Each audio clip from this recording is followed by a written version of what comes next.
You're about to watch another exciting episode of the Dungeon Run, but did you know that you can actually be part of the adventure? Tune in live on Wednesday nights at 6 p.m. Pacific time, and you can make your voice heard and help determine the fate of our adventurers. Hope to see you there. Hello and welcome to the Dungeon Run. My name is Rachel Seeley and I'm going to be your DM for Lest We Forget. Woo! We have a very exciting and interesting story for you guys, and it's going to be very different from anything I've ever DM'd, so I hope you're ready. Wait, you haven't done this before? No, I have never touched D&D before in my entire life. Sweet, ready. I don't know what this is. I think it's edible. We're going to find out over the course of this game. However, first, I would like to go around and meet our players. Just give me a quick who you are, the name of your character, and a quick description of what they look like physically, because everything else we'll find out together. Oh, okay. Morgan. Hi, I'm Morgan Peter Brown. Hi, friends and loved ones. I'm so excited to be here. And today, and for the rest of this mini-series, hopefully, I am playing Simon Fogbranch. Simon is a handsome halfling gentleman. He's a little tall for a halfling. He's 3'6". He's got a little bit of scruff, longer, I mean not too long, like brown hair that gets a little curly at the edges. He's got a healthy workman's tan, and besides a dagger, he doesn't really carry a weapon, but he has an easy smile, and yeah, that's what I'll say. An easy smile. Yeah, that's he's an really easy smiler. cute. Hey guys, I'm Kiki. Yeah, I'm gonna be playing a human wizard. Like classic. what? Yeah. My human wizard's name is Zorhanna Finch, Zo for short, and Zo has like white blonde hair, shoulder length, and has like a round face with like olive skin, and has kind of baggy clothing, like if it was like Claire Danes on My So-Called Life, but like wizard. All right.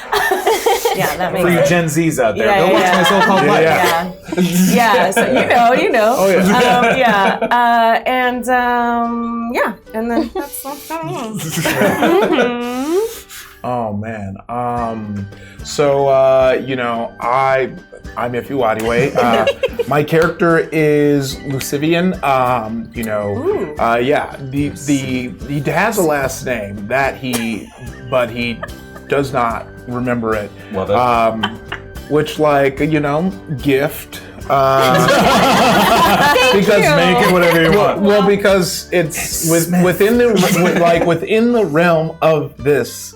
We should know our first and last names. For some reason, he only remembers his first name. Love it. He is his head, like from the head up, he just kind of has that stone, kind of like regal, dark-skinned,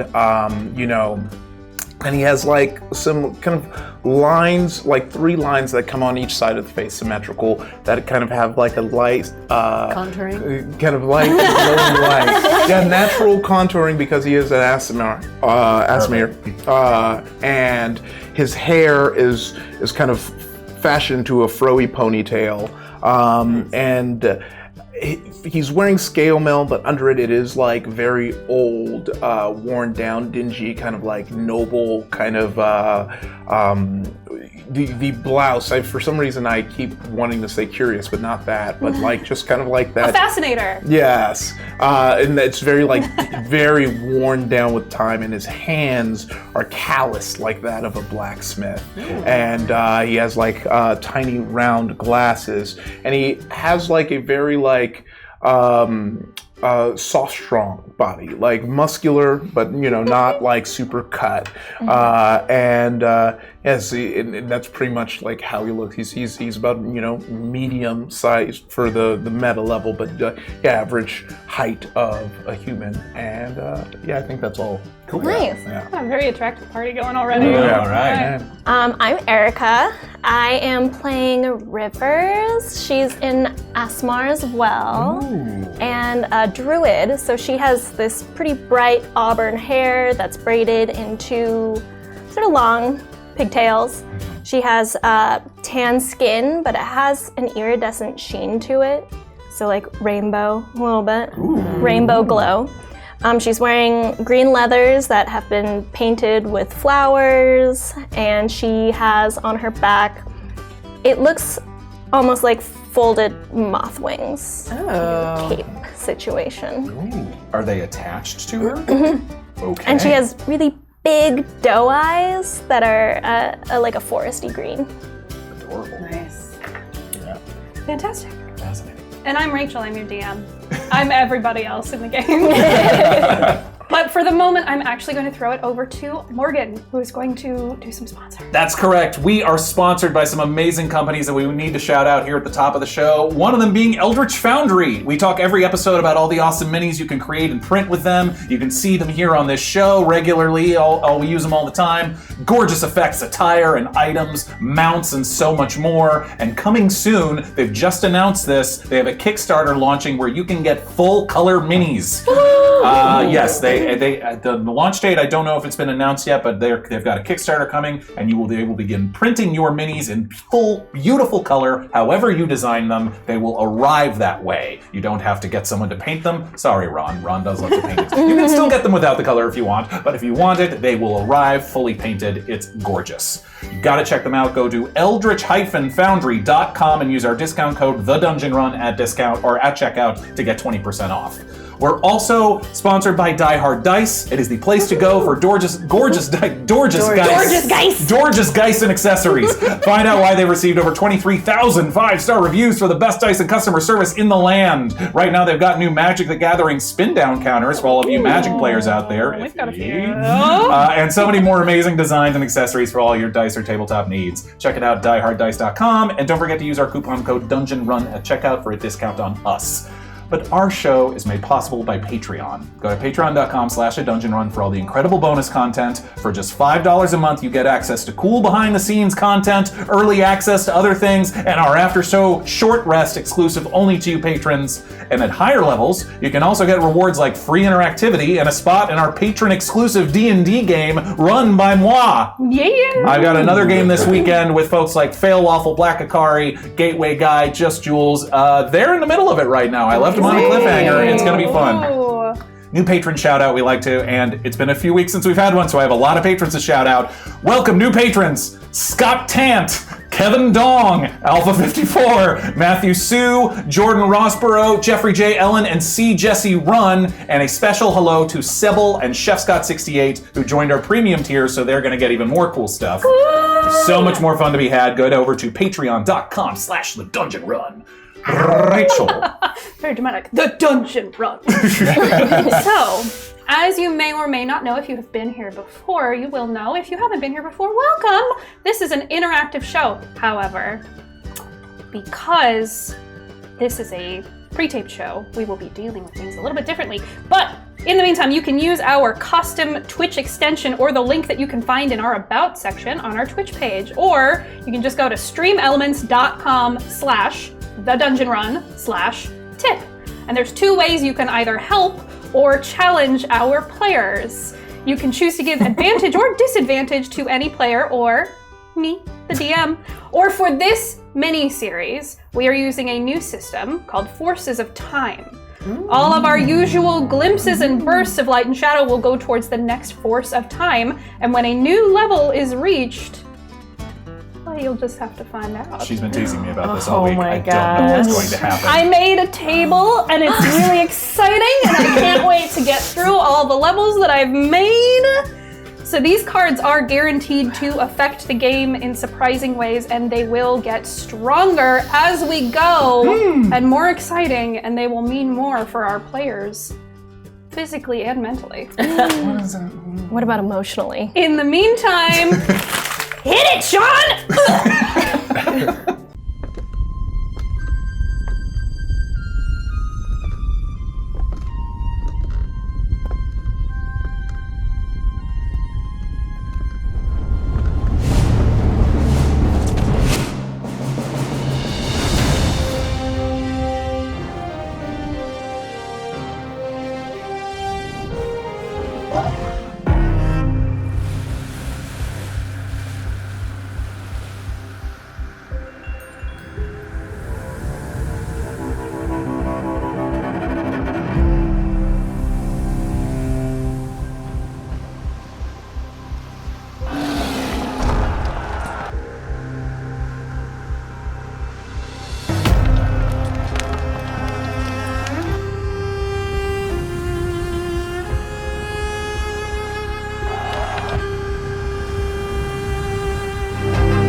welcome back. We're going to start off not with our players. Okay. It's incredibly dark. Heavy, heavy shadow, enough that the walls, the ceiling, any of the surroundings cannot be seen. The water that sits on the floor of this area is perfectly still. It's silent.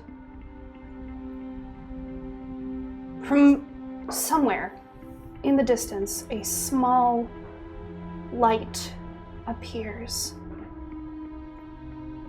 And it shines off of these reflective surfaces, filling all of these facets of this black stone on the walls, and it illuminates what was at one point a stone building inside of some kind of cavern of black stone. As this light bobs and weaves through the ruins of this building, it comes to a stop in the center of this water-filled room, hovering over the surface. A beat passes, and then a single bubble bursts the surface.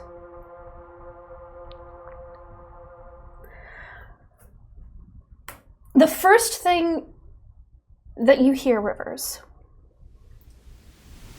is water.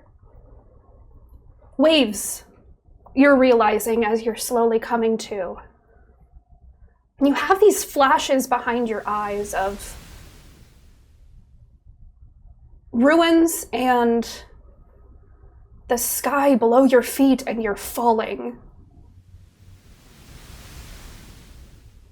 And you open your eyes very slowly, and it's painful. It's almost like you haven't seen sunlight in years.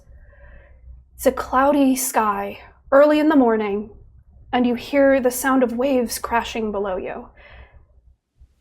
And when you move just infinitesimally, your whole body is racked with pain. You're laying on rock, and there's one that's just digging right into your back. This is not good for my spinal alignment. Can you make a perception check for me? Absolutely. Maybe. First roll. 13. It takes you quite a bit of time to get up from where you're laying because you are so uncomfortable and everything aches. Like you've just run a marathon that you weren't prepared for. Like you've pulled muscles in your body that you didn't know existed. You struggle to your feet and you sway, unsure of whether or not you can stand, and you put your hand on a wall.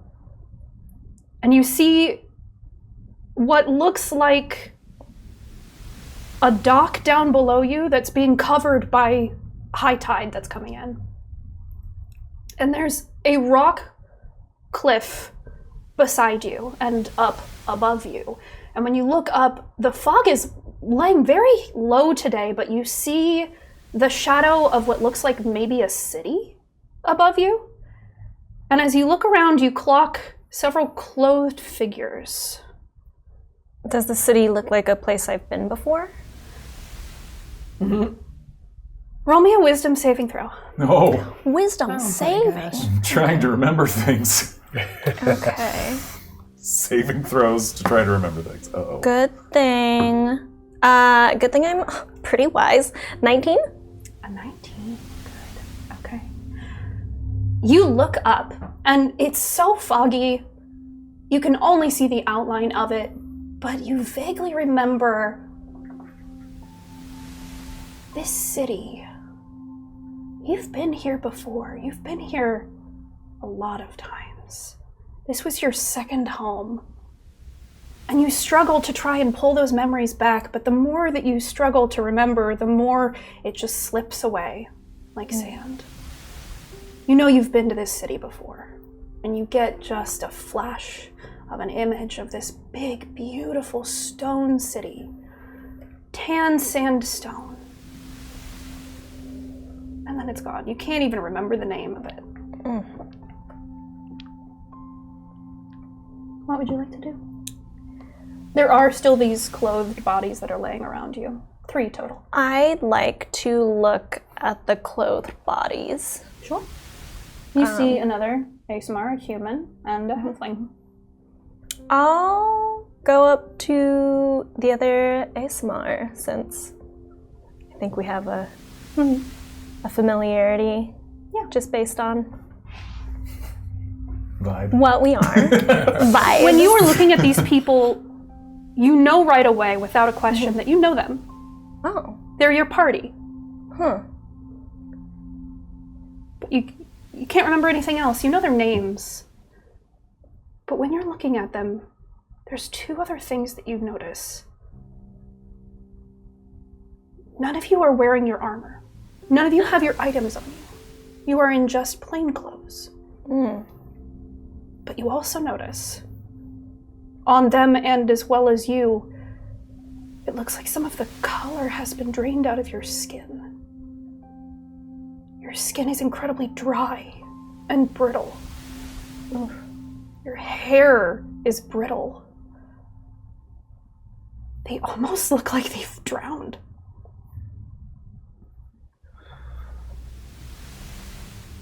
I'll put my head to the chest of the other. You said I remember their names? Yeah, you do. Well, Lucyvian. Lucyvian. Lucyvian. Lucyvian. Lucyvian. So sorry. Yeah, it's all good. It's a very good name. I forgot my pencil. I'm trying to take notes. I'll put my ear to his chest to see if I can hear a heartbeat or breath. You don't. What? But Lucyvian, something about the weight of a head on your chest, it pulls you from whatever comfortable, quiet darkness you had been in. And when you open your eyes,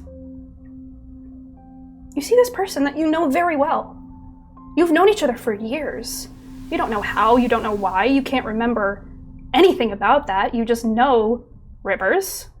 You know that you trust Rivers with your life. You have many times, although you can't recall when. And when you look at Rivers, the thing that shocks you the most, aside from the brittle hair, the dry skin, the pallor, her eyes are shock white.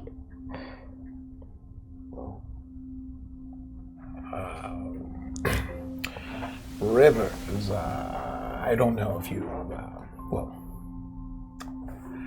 not sure if there was a way for you to figure out, but your eyes are white. My what? And Rivers, when you look at him, his eyes are glazed over and white as well. Well, it's funny you should say that, because yours are too. What happened? I guess the first thing, Lucyvian's going to try to do is just try and see if he can remember anything. And then, I'll start there. He's going to just try and see how far back he can remember in recent memory, since he seeing familiar things, but it's just kind of having that, losing the grasp of the connections to all of it. Make a wisdom saving throw. All right. That is... Okay. Okay, come on. That looks up. Okay. Solve the whole thing right now. Dirty 20. Dirty 20. Okay. You close your eyes and you try to recall what happened, and you hear water. You remember falling from a great distance and thinking, this is it, this is how I die. You can't remember how, why, where, presumably near here, since you've washed up onto this cliffside. There's something in your memory as you try to remember recent. There's a gap. Everything's a gap. It's empty. You can't remember your mother's face. You can't remember your other friends. You can't remember your favorite food. It's all gone.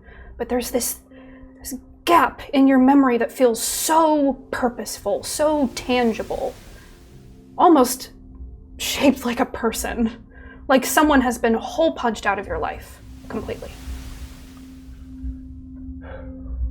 Well, memory is not serving me. Seems like it's acting against me. So, seeing the rest of his party, looks to Rivers. Should we wake them up? Maybe they remember something. Yeah. That we seem to be unable to remember. I remember them. I remember you. Yes. I have vague memories of this city that's up there, but like not a lot else. Okay, so it seems like it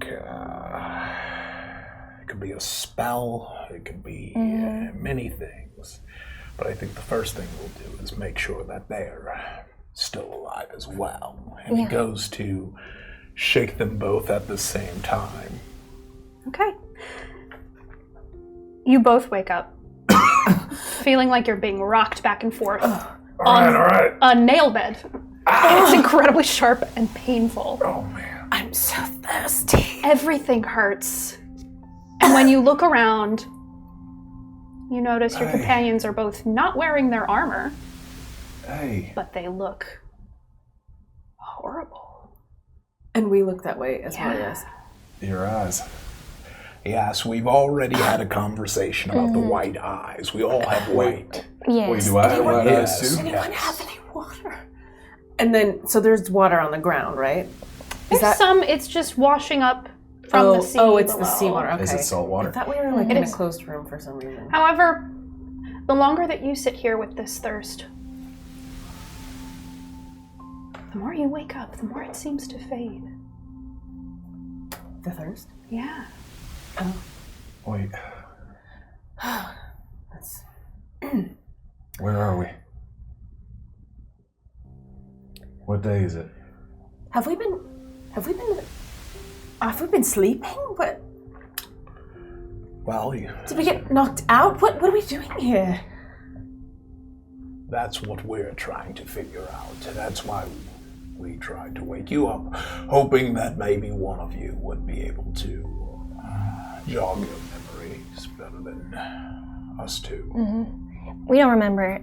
We don't really remember like anything. So you say our skin looks kind of like pale and like it's lost some color. Yeah. This is a weird question. Are our fingers pruned? Yes. All right. Is like our hair wet? It's brittle and dry, like it's been dry for a very long time. But you do get the feeling, you know, that residue that's left behind when you've been in the sea air for a long time. You get like that there's almost feeling like in your salt or hair. something Yes, exactly. in your hair. Yes. Do I remember anything from the scent? Does the scent in the air bring anything up for me? Make a wisdom save. Okay. Some kind of wreck. Some kind of. Did you say a wisdom saving throw? Yes, I did. Sorry. Not one. That's not one. You're clinging, guys. Bring up the table. Okay. You're going to take 10 points of psychic damage as you try and fail to remember. And you all watch as your friend goes almost catatonic. Just solid, stuck in place. For you, however,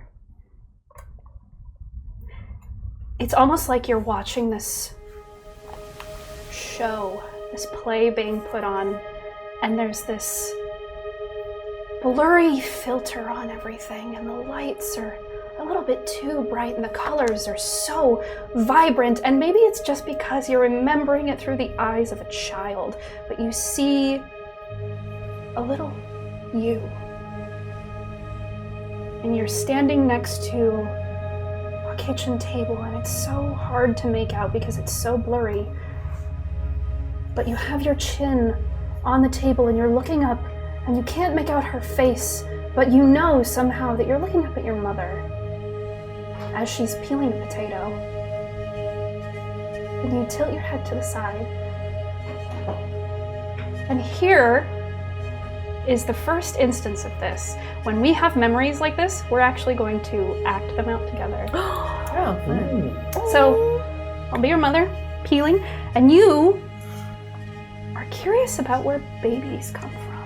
And you finally plucked up the courage. Oh, okay. You finally plucked up the courage to ask your mom. She's just peeling away. Wait, I'm confused. Are we in his memory? no, No, we're in my yours. memory. All Okay, in okay. yours. We're jumping. Yeah. I'm like, am I Yeah. there too? No, What's no, happening? no, it's all just you. you. Okay. Yeah. Wait, you're peeling potatoes. I'm your mother and I'm peeling potatoes. But weren't you I'm at the not- table? no, No, no, that this was is me. all That was you.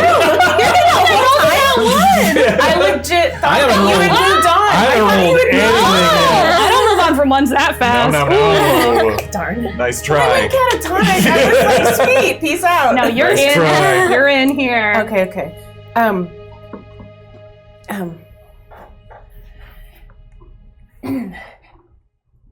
Mom, Sweetheart, what is it? can I do that? Oh, maybe when you're a little older, it's very sharp. I want to help. Well, you can help. I want to help now. Oh, okay. Well, how about this? I need these potatoes that I haven't peeled yet to be washed. Would you wash them for me? That would be incredibly helpful. I want that sharp thing. Sweetheart. I want that sharp thing. No, not yet. Not until you're older.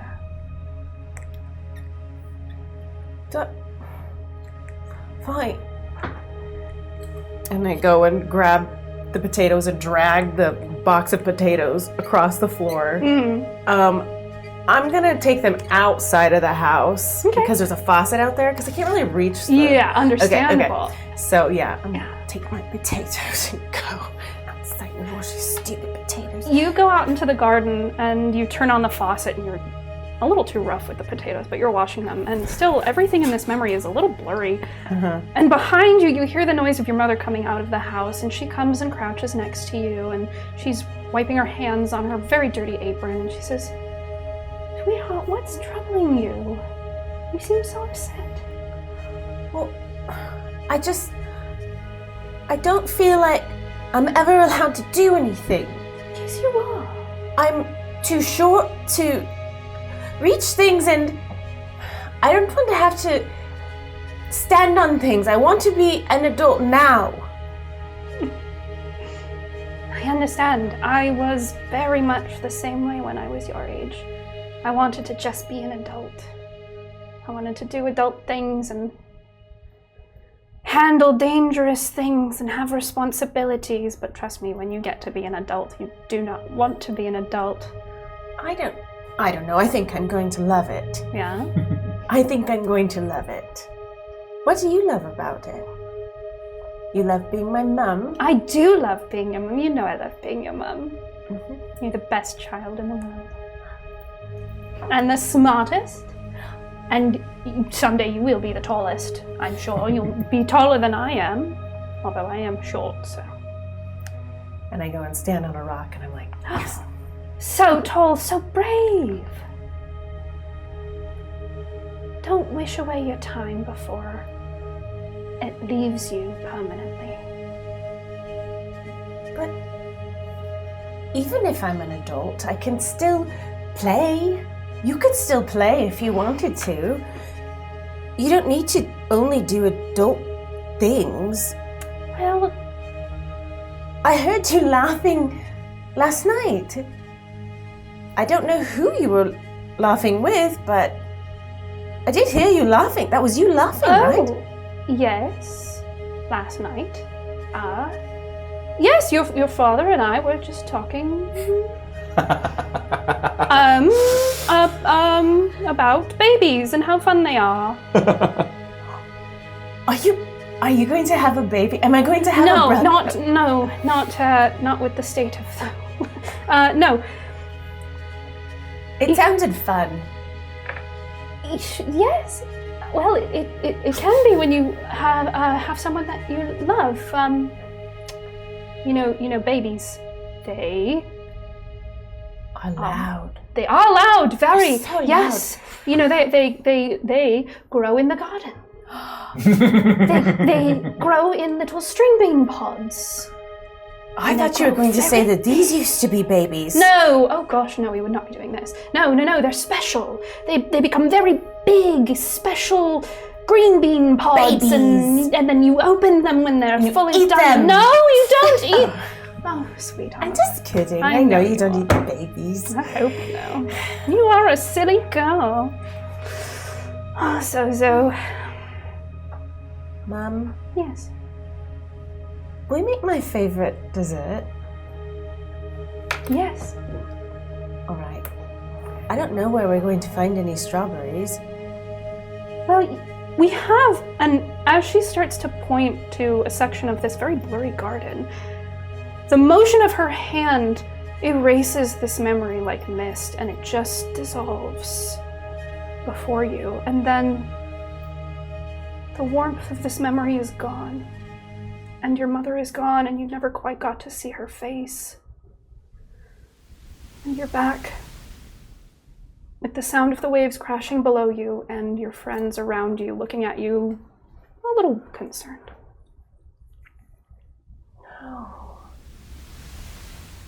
All right. Yes, of course I'm all right. Is everyone all right? Is anyone wounded? Anyone? And I think as I look around and ask everybody that, I think there's like a sense of, I've asked that question a lot. Mm-hmm. Well, I guess I should try and see if I have everything on my person is safe. You don't have any of your belongings. You just have plain clothes on. Are there any injuries, any cuts, or anything like that? You find some old ones. As you're looking over your hands, you realize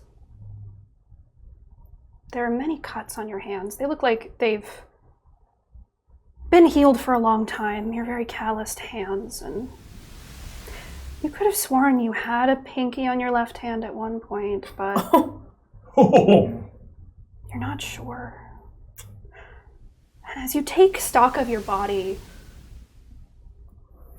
you notice little things that indicate that you have been through physical trials. Your shoulders are a little bit sloped. Your back is very stiff. One of your knees pops. And all of you notice this. Your bodies have been through a lot. Yeah. You're not young. But you've also been through things physically that most people don't. There are clear signs of what is very obviously battle scars on all of you. But no noticeable ones. Rivers? Mm-hmm. Lucyvian? Yes. Yes, Simon. Simon? Did you forget your name? No. Simon Fogbranch. Yes. Yeah, I think I'm trying to look around for pieces of a puzzle or looking for a shipwreck or something. Yeah, there's something familiar about the ocean to him, particularly looking for feeling like something like salt in his hair. So looking for splintered timbers or a broken mast or anything like that. Sure. For free, you don't see anything. Okay. Make me a perception check, though. Sure. Come on.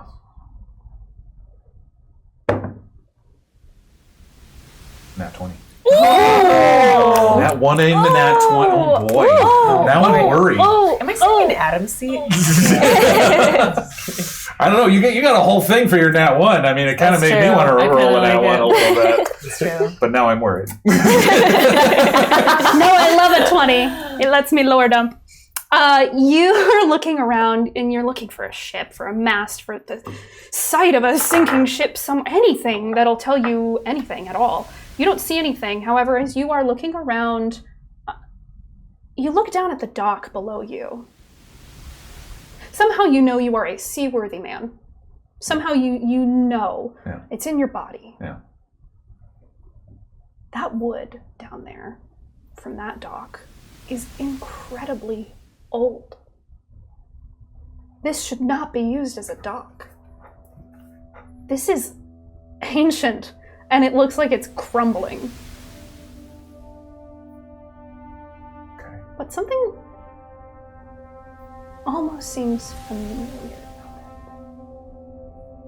Up above you, there's a noise, and this stone comes falling, clink, clink, clink, clink, clink, into the ocean, splashing down at the bottom. From the city above? From the city above. How big of a rock? Just like a little bit of a... Yeah, just like it would have been on an edge, and maybe a strong wind blew it over, basically. I think we've been here a really long time. Here, just out. I don't know. You think we were just laying here, right in this area, and no one's found us for such a long time? Yeah. Is there any chance we could have fallen? I mean, feel like From I've the fallen city? from something, don't you? Yes. I'm just so stiff. that dock down there, I mean, that's not good for anything. I mean, that wood's good to rot away any moment. You try to lash something to that, it's gonna fall apart. It does look old. Do I recognize anything about this dock? No, there is something pretty similar that feels familiar to you. There's something, yeah. No idea what, but it does look ancient. Like relic. Does anyone else recognize the city up there? I know it's kind of hard to see with the fog, but... And we're just, right now, we're looking at like sheer stone wall of a city? Or? There's a little bit of what is basically, they would call it a thieves' walk, where someone has worn a path that's very hard to find into the side of this stone. It's how smugglers would get in and out of cities. Okay. And you're kind of starting to remember that weirdly. So there is a bit of a path that you can probably assume goes up around the cliff into whatever city is on this. I mean, with going by the thought that maybe we fell or were thrown or something, were we on our backs, like gentle, like we'd laid down to sleep, or were some of us like legs akimbo and twisted, like on our face? Good question. Thank you. None of you looked like you were like leg broken off to the side. Sure. It all We were looked like just you like- just kind of laid down. We were uncomfortable on the rocks, Yeah, so it wasn't not like we were necessarily sleeping. like on your back, like Child's princess pose. sleeping. Some on their sides, some on your front, but not splayed out like you would. And you also, for free, you can tell if you had fallen from that, We'd be dead. you'd be broken. Right. Not just dead, like your face would be smashed. This is a long drop. Well, I'm not sure why we're here, but this wasn't exactly the softest place to sleep. Yeah, I have no longer do I have a desire to be here. So let's return to civilization, and maybe. And you said looking around, there's just nothing there, so there's no use. You're searching. looking out into water. You just see a horizon and the sun somewhere in the sky. You're not sure because it's so foggy out here, but just ocean. And like near us, just no bags, nothing, just nothing. Do we think it's safe? Well, I mean, we could call out for help, but if we think maybe if there's enemies around or something that did this to us. Maybe we should go stealthily up that path right there and just take a poke around, you know? Yeah. Maybe we could find your armor and I could find my bag and... Yeah, I'd like my armor. I'd like to find our... Ooh. I'm sorry, it's just went southern. Yeah, I'd like to find our stuff, yeah. Yeah. All right. All right. Okay. Okay. Then I imagine I'd start my way up the Okay. thieves. And I follow. The thieves walk. All right, everybody make me a dex check. And I think I know what you're describing. So it's literally, it's like there's a ridge in the side of the stone wall. Yeah, but you're almost rock climbing a little bit. You have Right. to know where to step. Cool. Nice. That's dope. A dex check, you said? Yes. Cool. Uh-huh. How we doing? Not great. I'm trying to decide if I want to use Rivers is really lucky. Uh-huh. So If I see you starting to sip, I'll reach out and go, like, hold on there, and I'll cast guidance on you. And I think it's an accident. I was like, easy. And my hand glows, and you feel a little bit of help. thank you. You're welcome. That's so nice. You're welcome. I'm still going to re-roll because that was a 3. Why do I keep stealing your accent? I'm so sorry. It was a 3. First episode, first for new characters. Basing it in a southern area now. That's much better. Okay. And guidance is a 4. D4, yeah. Okay. 14. Okay. It's a 16 for me. 16 as well. 30-20. Nice. Okay. It's a little slippery. A couple of you have to stop and catch yourselves. Multiple times. There's some kind of lichen or something that is trying so hard to grow on the side of this, and unfortunately it is just so damp and inhospitable to life and so salty that it makes everything slippery. As we Yes. walk, and as I just had this moment with you, I'm like, I realize that there's like, I feel protective of these people. Mm-hmm. Are we family? Are we? I mean, I know y'all ain't halflings, I can tell. You know, I'm the shortest one here, but I do feel the connection to you all. I'm not quite sure, but I feel that I love you. Mm-hmm. You all feel this undeniable bond. All right, it wasn't just me. I mean, you threw out the L word first, but no, I feel it too. Yeah, I've just assumed that we are people who've traveled together, we protect each other, and Are confused together. are confused together. I do think it's really interesting that we all remembered each other's names and that we knew each other. I can't even remember the name of I mean, if I even had a brother or a sister, but Yeah. if I do, I don't remember him. I remember you, though, and I remember you, and I remember you. I don't even know if I had siblings. I'm sorry, I don't remember my memory. You do. I do, I remember. Yeah. Okay. Yeah. Did you, when we were down there, did you remember, we're climbing. Did you hit your heads and maybe have strange dreams? No. But yeah, I did see a moment where you were, like, you kind of got stiff Yeah, you got and quiet. I mean, it's hard to you had tell a because your moment. eyes are white. Yeah. Oh my goodness. Yeah. But yeah, Wait. there was something there when you. I had this insane memory of my mum and potatoes and my favorite dessert and babies. I'm not sure. And there was laughter. There was a lot of laughter, almost echoing. It was so strange.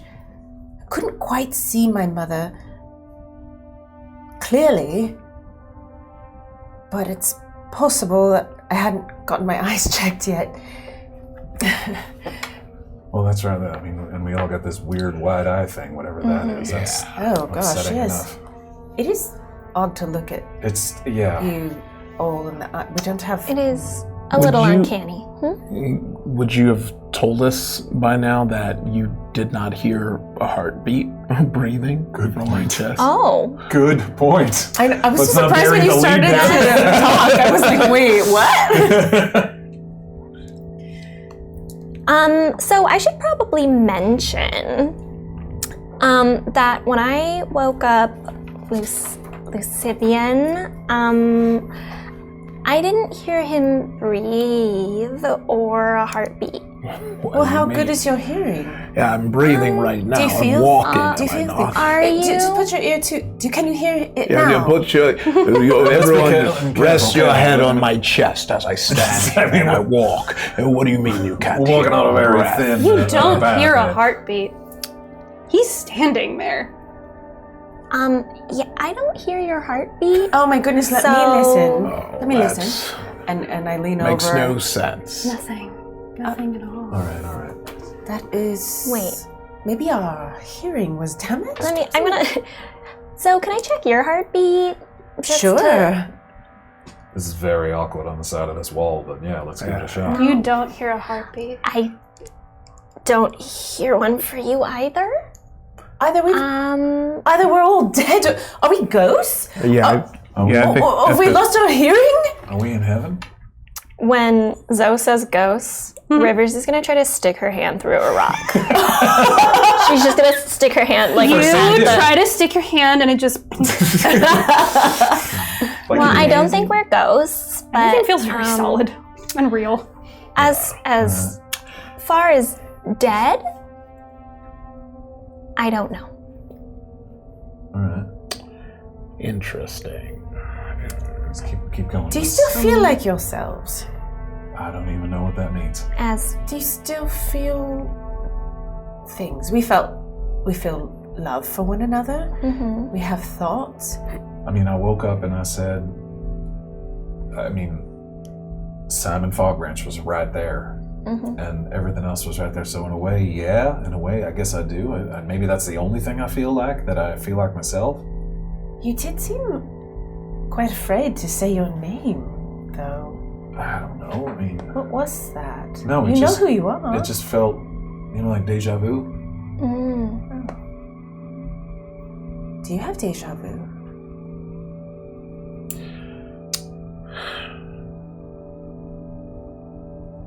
I don't know. Right now, I just know I'm climbing up some rocks. Let's just keep climbing. Making my way to a town. Can we have deja vu when we don't have any memories? That's a very good point. Yeah. But I mean, deja But vu you're is saying about that as though you feel it's in your body. right, like muscle memory. Like we've been climbing up this cliff before. Oh, I don't know. Well, there was something familiar about this town. By this point, you reach a high enough point to be able to look up at the walls on the edges of this cliff above you. It looks like it was a beautiful town. And the higher you climb, the closer you get, the more of the decay that you see. Which feels so wrong, and you don't know why, but eventually you all come to this, what was probably a door at one point, but is just rotten away. And through this stone arch, you see a room. The roof, long since rotted away, gone. There's just very light rain coming through, and the door ahead of you in this room is gone as well. And you can sort of see a straight shot into the city. If you can still call it a city. From where you are, all in this doorway, kind of Scooby-Doo-like on the edges. I'm at the bottom, of course. A mist hanging low on these cobblestone streets. And it must have been a big town, because you can also see on either side of you, the town extends along the cliff face and then into the land itself. And it was this big walled place, and all of the wood, all of the timber is rotten, and there's a very heavy stench of old. Like you've walked into an attic that no one has been in years. I kind of put a hand up and try to listen for like any signs of life, voices, laughter, crying, anything. Make a perception check. Anyone else is free to do this as well. Okay. I'd like to. Let's see. I want to look at the decay and the rot of this town and try and see if I can try and surmise how long it's been like this. Sure. Make me an investigation or a history check. I will let you do either. In the meantime, perceptions. 27 perception. 17. 19. You all hear distant. There's no sounds of combat. There's no crying. There's some murmured voices and there's some shuffling. You don't see anyone, but there are people here somewhere. You're on the vast edge of this huge town. Massive. So you're not sure where it's coming from, but you very, very quietly hear the sounds of Happiness? not happiness, not sadness, just Not existence. screaming. Okay, existence. Yeah. Okay. Things going about their day. Gotcha. All right. Well, What was your roll? 21 history check. 21 history check. Okay. I feel like we're going to be rolling a lot of history checks. You are looking at this stone wall that's just positively weather beaten. I mean, smooth to the touch because of the abuse that it's taken from the water and the sea air. This is an old city. I mean, to the point that this door in front of you is 2 hinges that are rusted open and just a chunk of wood that is still attached to the hinges. This is several hundred years old at the very least. This is an old town. So then, like, having that knowledge and pairing it with the feeling I have, is this feeling a feeling of familiarity? Make me a wisdom saving throw. I should ask that for Rivers at the beginning, you described a sense of falling before she woke up. Yes. Do we all have that same sense? When you stop and think about it, yes, you do. Yeah. 13. Okay. Take 10 points of psychic damage. Ouchies. I need you to describe for me, as you all watch your friend go catatonic, just stiff as a board, in the same way Zoe had earlier. Can you describe to me this memory that you have of your father handing you your first baby blanket? What did it look like? What did it feel like? How did you feel when you got it? My first baby, like, and are we saying like this is like an infantile memory? Yeah. Okay. I remember my father and just a sense of just pride as he hands, and I hear, you know, a lot of commotion in the background. And this blanket, if seeing it and just the small pieces of what I can recollect of value and things that exist was extremely ornate.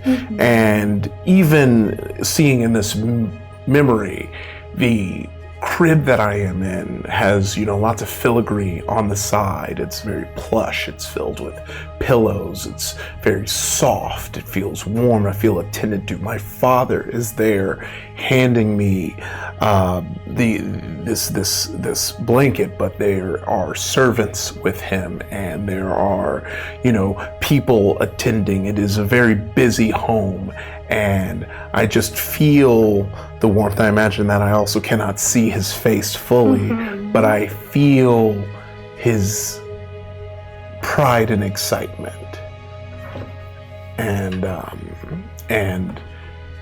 But that's all I can do is I feel. I don't see anything. Even the servants and everyone is faceless. It's like trying to recollect a dream as you try and tell someone, and you're missing faces and details, and the more you seem to think about it, the more it pulls away, so you almost try and stop so that you can keep what you can. And it's just all he can really see. He can just see motion, movement, no faces. Even the voice says that he's hearing sounds so just muted and neutral that it's not even like it can be connected to any memory that he doesn't have. It's just a world of beige that feels familiar, yet there's nothing he can grasp onto to remember or recognize what is familiar about it. It's almost like you're in a watercolor painting. It's just done in brush strokes of color. And as you look up, wide young eyes, you don't see any faces. It's just blurry and vague, and it's like you're hearing things even though your ears are blocked. And you're hearing things from like 2 rooms away, but over this, you hear what you know is your father's voice, and he's saying something to you in these soft tones of pure affection.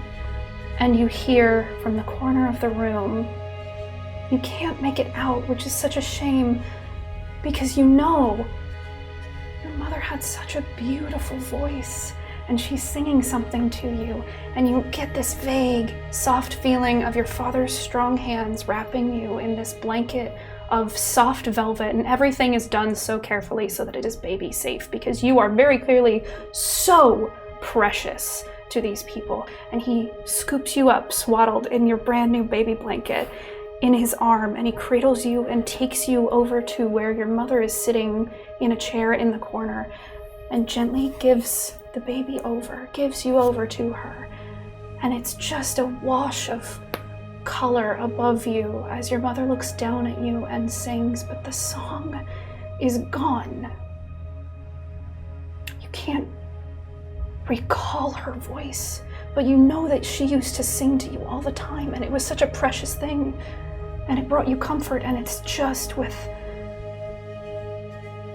beyond your reach, and it starts to fade around you, leaving you.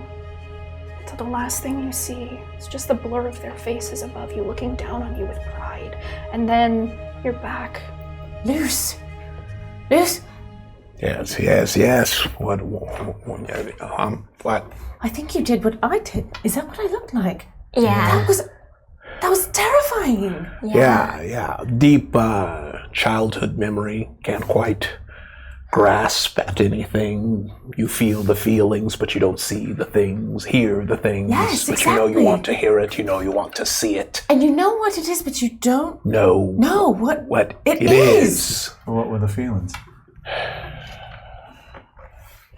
The feelings of seeing my parents. I couldn't confirm that for you. I couldn't see anything, but I felt it. But you knew. And I knew. And it was from when I was a baby. So no information to help us. Are you all right to walk? I'm all right to walk. All But right. I'm starting to feel like this is some weird game, some weird punishment, some weird trick. Punishment? It sounds like you and Zoe had pretty pleasant memories, though.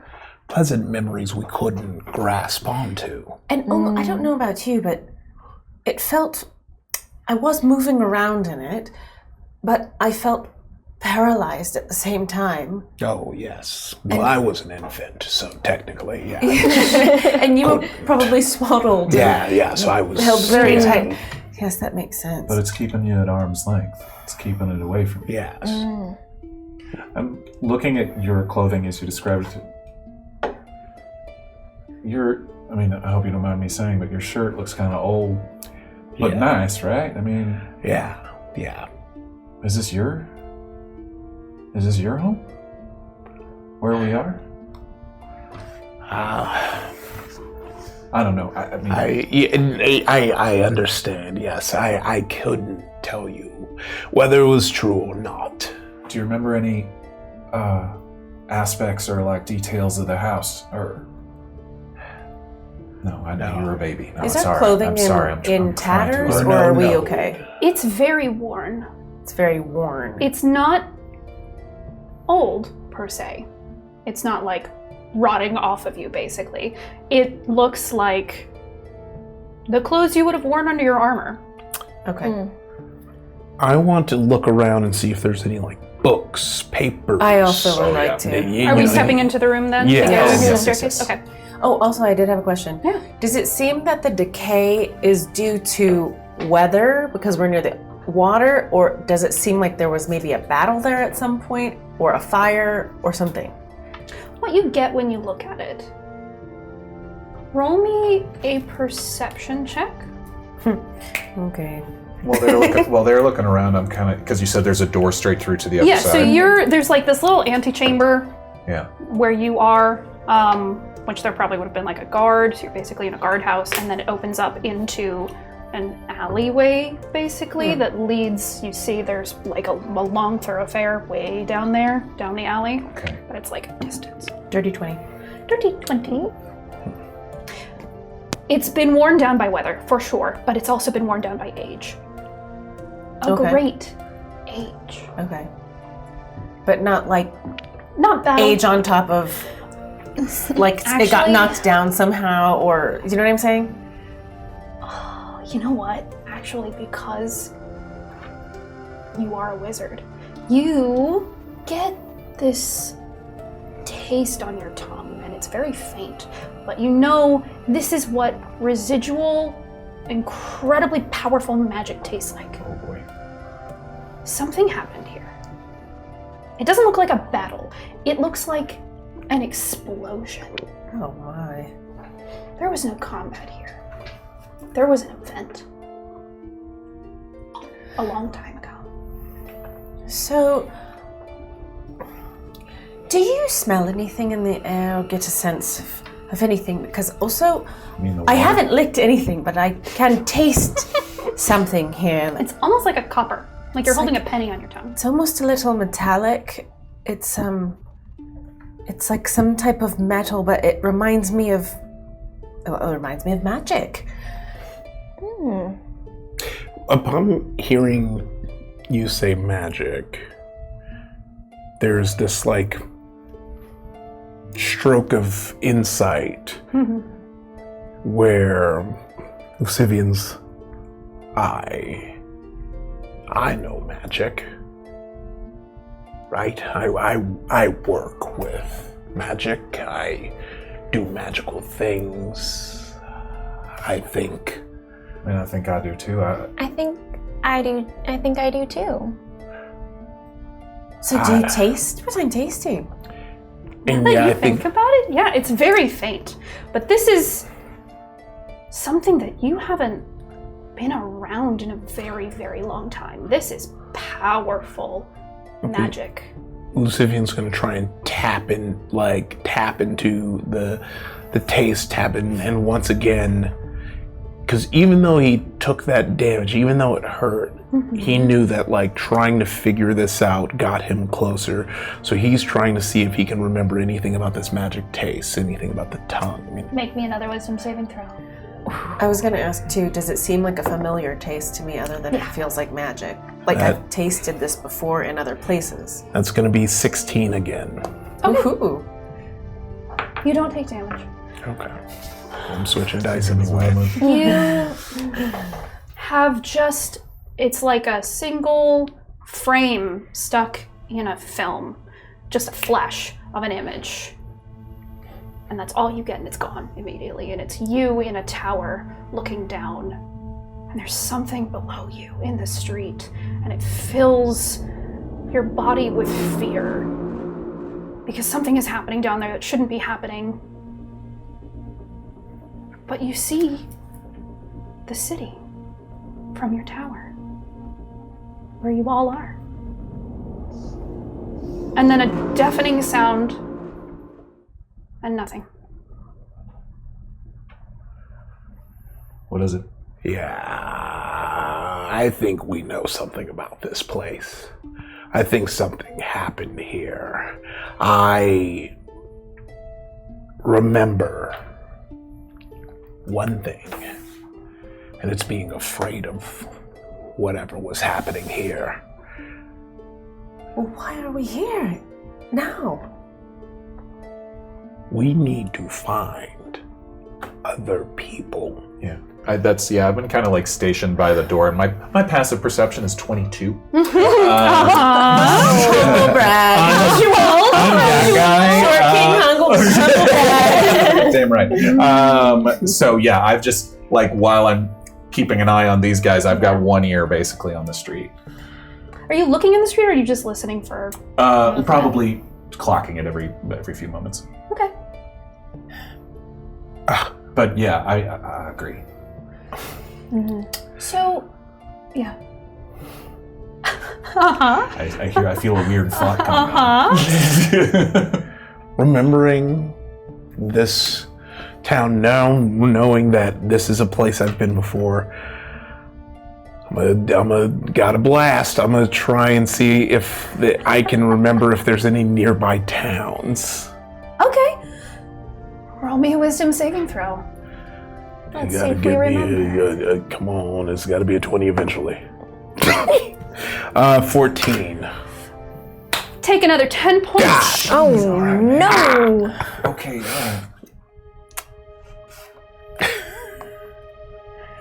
You all watch him once again freeze in place, and it looks painful. Your body is twitching against whatever is holding you still. You have But you're this, smiling maniacally. Just kidding. You have this echo in your head, and it makes you mad, but in a playful way. You're sitting in a room somewhere, and you hear this echo down the hall. Someone's running to you, and they're laughing, and they're calling you Lucy. It's your older brother. He thought it was so funny to call you Lucy. And he bursts open the door, and he's saying something to you so fast, but you can't quite make it out. You can't quite hear his voice. And you also know, shut up, I'm busy. I'm being tutored by this person in front of me who is currently looking at your brother with like a death glare. You're in the middle of lessons, and your brother is telling you there's some thing that opened in a town nearby. You can't hear exactly what, but he's so excited about it. It's something that he's promising you two are going to go do together. And your tutor is trying to shoo him out of the room. But your brother comes and kneels down next to the table that you're sitting at that's basically a desk. And he shoves all your papers aside. He puts something down in front of you. You can't see. It's like your eyes are watery. You're trying to blink the blur out so you can see what this piece of paper is that he's put down in front of you. But he's saying there's some sort of attraction or game or thing that's happening nearby. And he's telling you he's gonna take you. And Dad promised. And he reaches out to put a hand on your shoulder. But before you even get the touch, the memory starts to leave. And it's almost like he's infinitely reaching out for you. For so long. And then it's gone. Oh my god, it's happening again. Hey. And Yeah, I think I'm gonna let other people think. I come up and I'm just like, hey, don't go so hard. And again, I'm just like, out of concern and everything, I'm reaching out and I'm gonna cast a 2nd level Cure Wounds on you.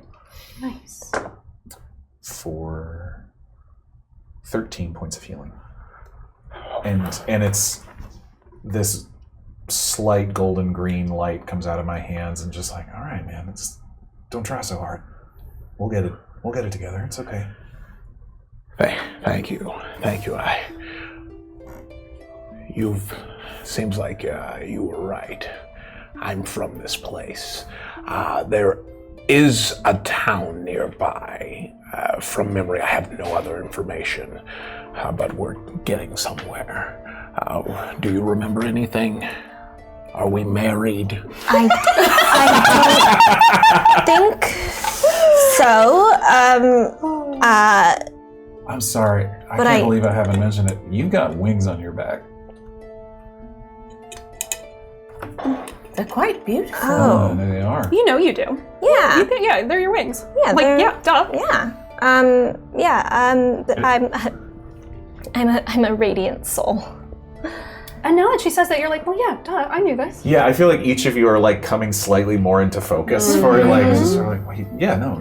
Yeah. Can I ask, are there any, not artifacts, but are there any like, because it's a decaying building, are there any weird, strange plants growing up through the floorboards that I can like grab and take with me? Or like, there's some, is there sand grass.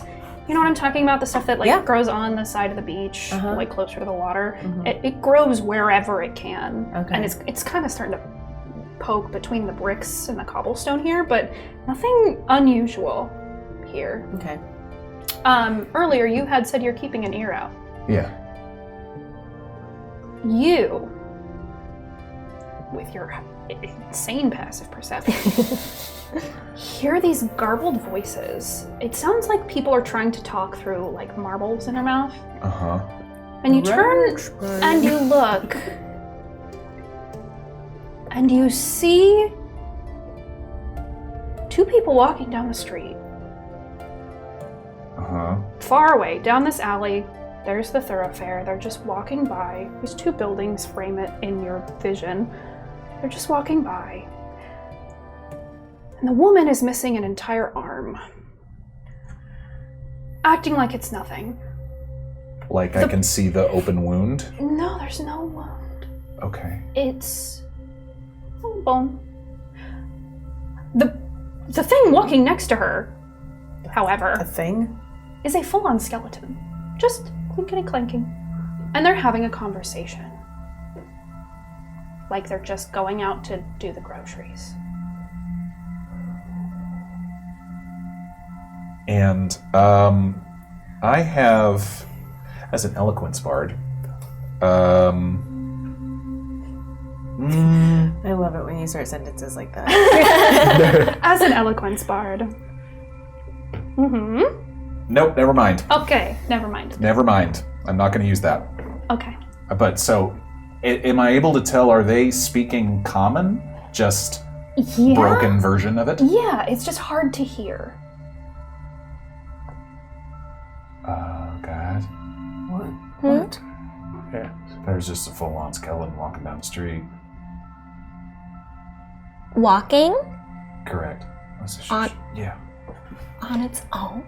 Yep. He's got some bits still on him, but Have you ever seen one of those before? you look at her too, and it's very obvious. Especially for a cleric. These are undead. Ugh.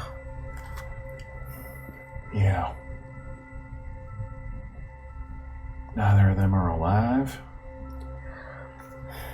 Well, aren't we pretty sure that we're not alive either? Well, I mean, let's not jump Put to your assumptions. head to my chest and I didn't hear a heartbeat. I put my head to River's chest, didn't hear a heartbeat. Perhaps I'm not sure if we're all married or not. We might be dead. Perhaps we're newly dead and we haven't lost any limbs or skin or any bits. Yeah. Did you remember something, River? I'm sorry. I think I interrupted you. I don't think so. It's okay. I was just gonna say I think that we all might be undead. And I don't know. I'm not comfortable with that idea. I don't know. I'm gonna need a little more confirmation before I Alright, start going down that road. Has our our skin, is it the same? Has it gotten better or has it gotten worse? Has not gotten better and has not gotten worse. Okay. River's gonna check Does anyone have her motion? hands and her feet, like take her boots off and see if she's got all of her toes and things. Yeah, I mean, you're... I can't think of a better way to say this. You're missing a chunk or two here or there just because, like, you've been in combat. Yeah. You have wounds from combat. Scars They have, and such. yeah. But it's not like you have bones sticking out. Nothing's like falling off. No. Okay. No. I don't know, man. Are we all married? That's what I'm saying. We all have this sense of love for one of each other. You know, is like true. you know. I will say it's mostly companionship. There's a little bit Not of so fast, like, Rachel. What Don't yuck our to yum. be a polycule. if we're all You know what? Rule of cool. I was Maybe gonna say, we're all married. Within the first hour of the miniseries, we've decided we're all married. That's got to be a record. Why not? Why not? Live, laugh, love. While you can. I do feel incredibly comfortable with you all. Yes. It does feel a bit like a found family situation. Okay. For me, at least. For you, okay. I mean, She just I found can't. family zone. But isn't that what marriage is? You find your family and you marry. Oh, good Maybe boy. we are. Well, should we talk to the skeleton people or... I'm a little By this point, scared. they've already walked away. Well, there's probably more though. Should we go? I can try to catch up Yeah, with let's them. go. Let's go. We need help. Wait, I have a question. Will we be able to do any magic since we all said we can do magic? I have a couple times. You already Yes. did, yes. So I mean, you can can try. you do it if you're dead, though? You take a We'll second find out. and you look inside of yourself and you don't really feel a disconnect between your magic. It's always like a presence within you. How far away did the skeleton get to us? It's like 35 feet around the corner. What do you do? Who wants to come with me? I think we should stick together. All right, yeah, let's all go. Then I won't do what I was going to do. What were you going to do? I was just gonna, I Haste. had a feeling I could just like bamf on over there. But that's okay. Well, if you can get there If quicker, you want. Yeah, I was just gonna try and like. They're just getting farther away at this point. Yeah, poof over there. And she'll see if it works. she'll grab Lucyvian's hand and she will use her hidden path where she can teleport up to 60 feet. Okay. What does your magic look like when you cast it? It's just like a flower, petals, and leaves. Love it. Got it. Great. All right, then I'm Maybe going to some grab little you, and glitter I'm in also there. going to Yeah, cast love it. teleport. Wait a minute. That's a we? big one. Time to travel. Well, is that what you're doing? No, teleportation is different. Yeah, she that's was a like a 7 face. I wish I could spell. take you with Misty Step. Yeah, Never all mind. We'll just scurry along behind. So the two of you bamf up suddenly. The scenery changes. And you're in this thoroughfare, and you look to your left, and you see these people walking away, and you see stalls open on either side of the street, also manned by people in various stages of decay. Undead that are just going about their lives. Does the plaza trigger anything within me since this was like my second home? Make a wisdom saving throw. Okay. Oh boy, here we go. Should have that pulled up. 12.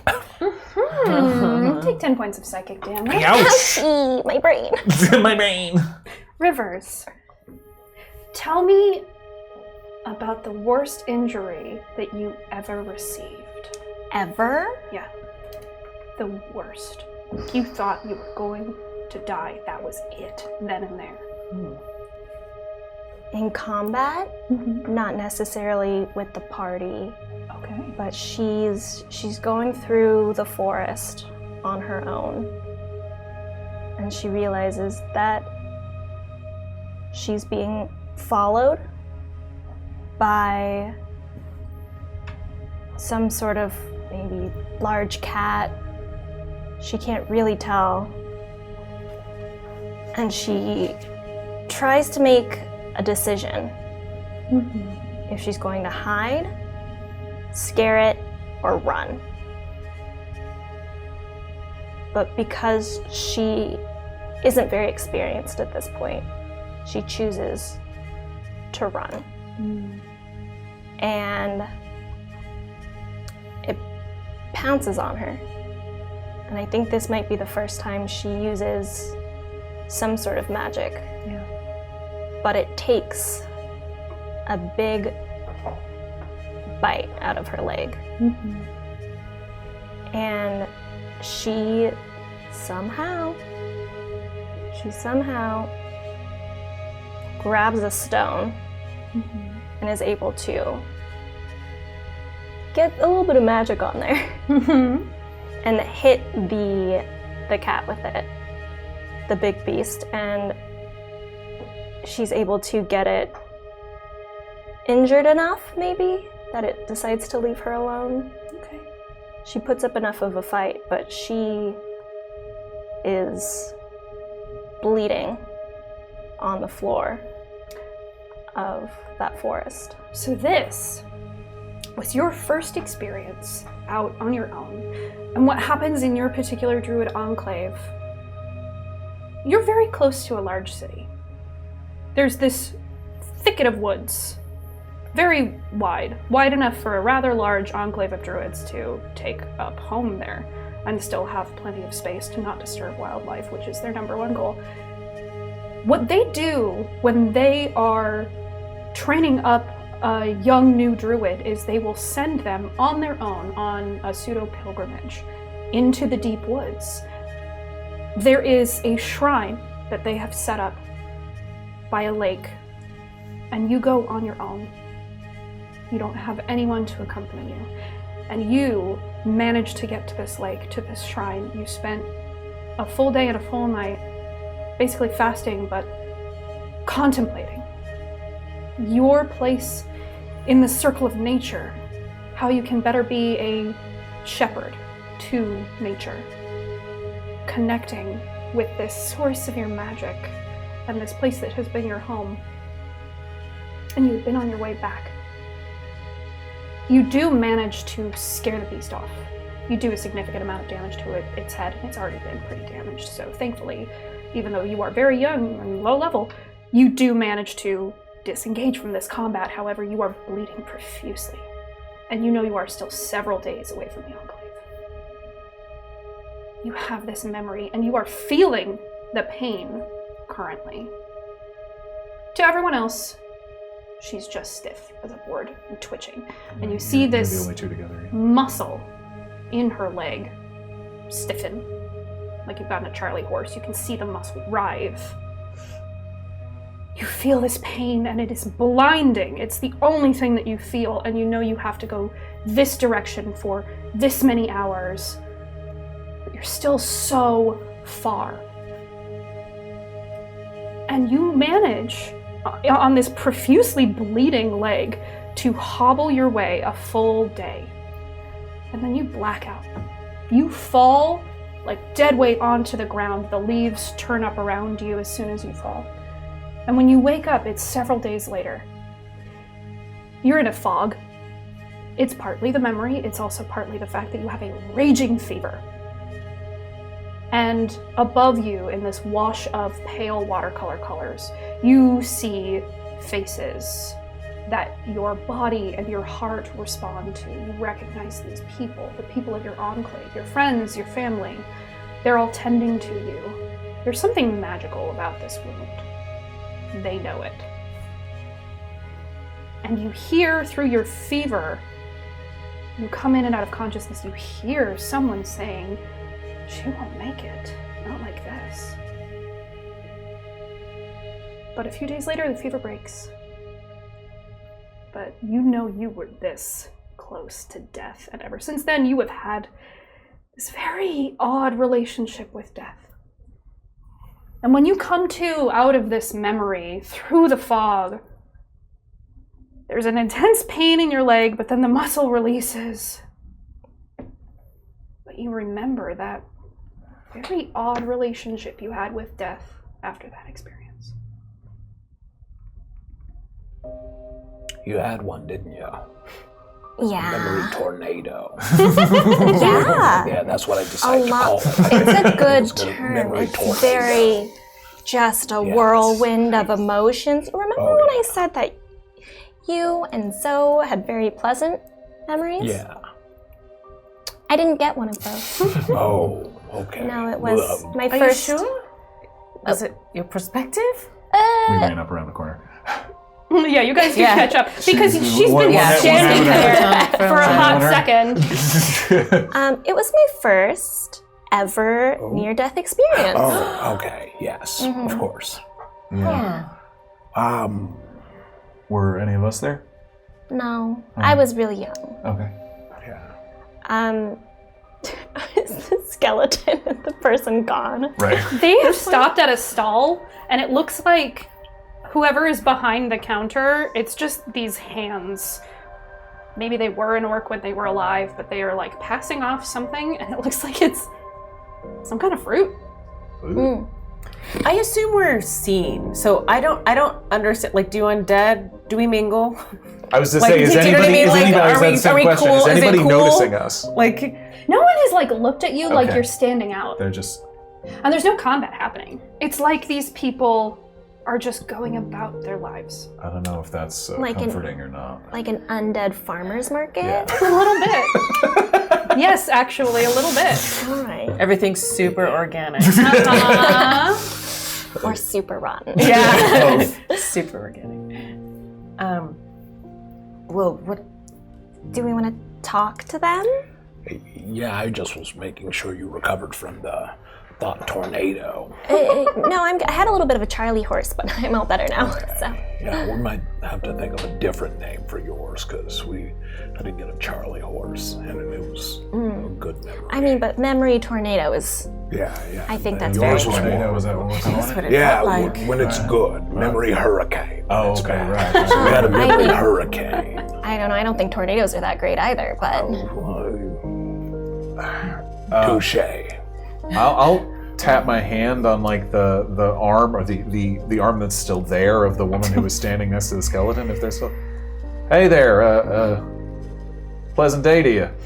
So you go up to her. They're a little ways away, but you just go down the cobblestone road and you tap on her and you see around you all these people in these Just for stalls. clarity, Yeah. out of the two arms you could have tapped on, that's the The one one you that's chose. kind of there. The one that's still there. Okay, that's just yeah. So you go and you tap on her arm, and she turns around, and you see this tiefling woman, and it looks like a lot of the color has been drained out of her, and her eyes are a little bit glossy and glazed over and white, and she has what looks like maybe a little bit of an old wound right here that opened up a little bit, but she turns and smiles and says, "Hello, can I help you?"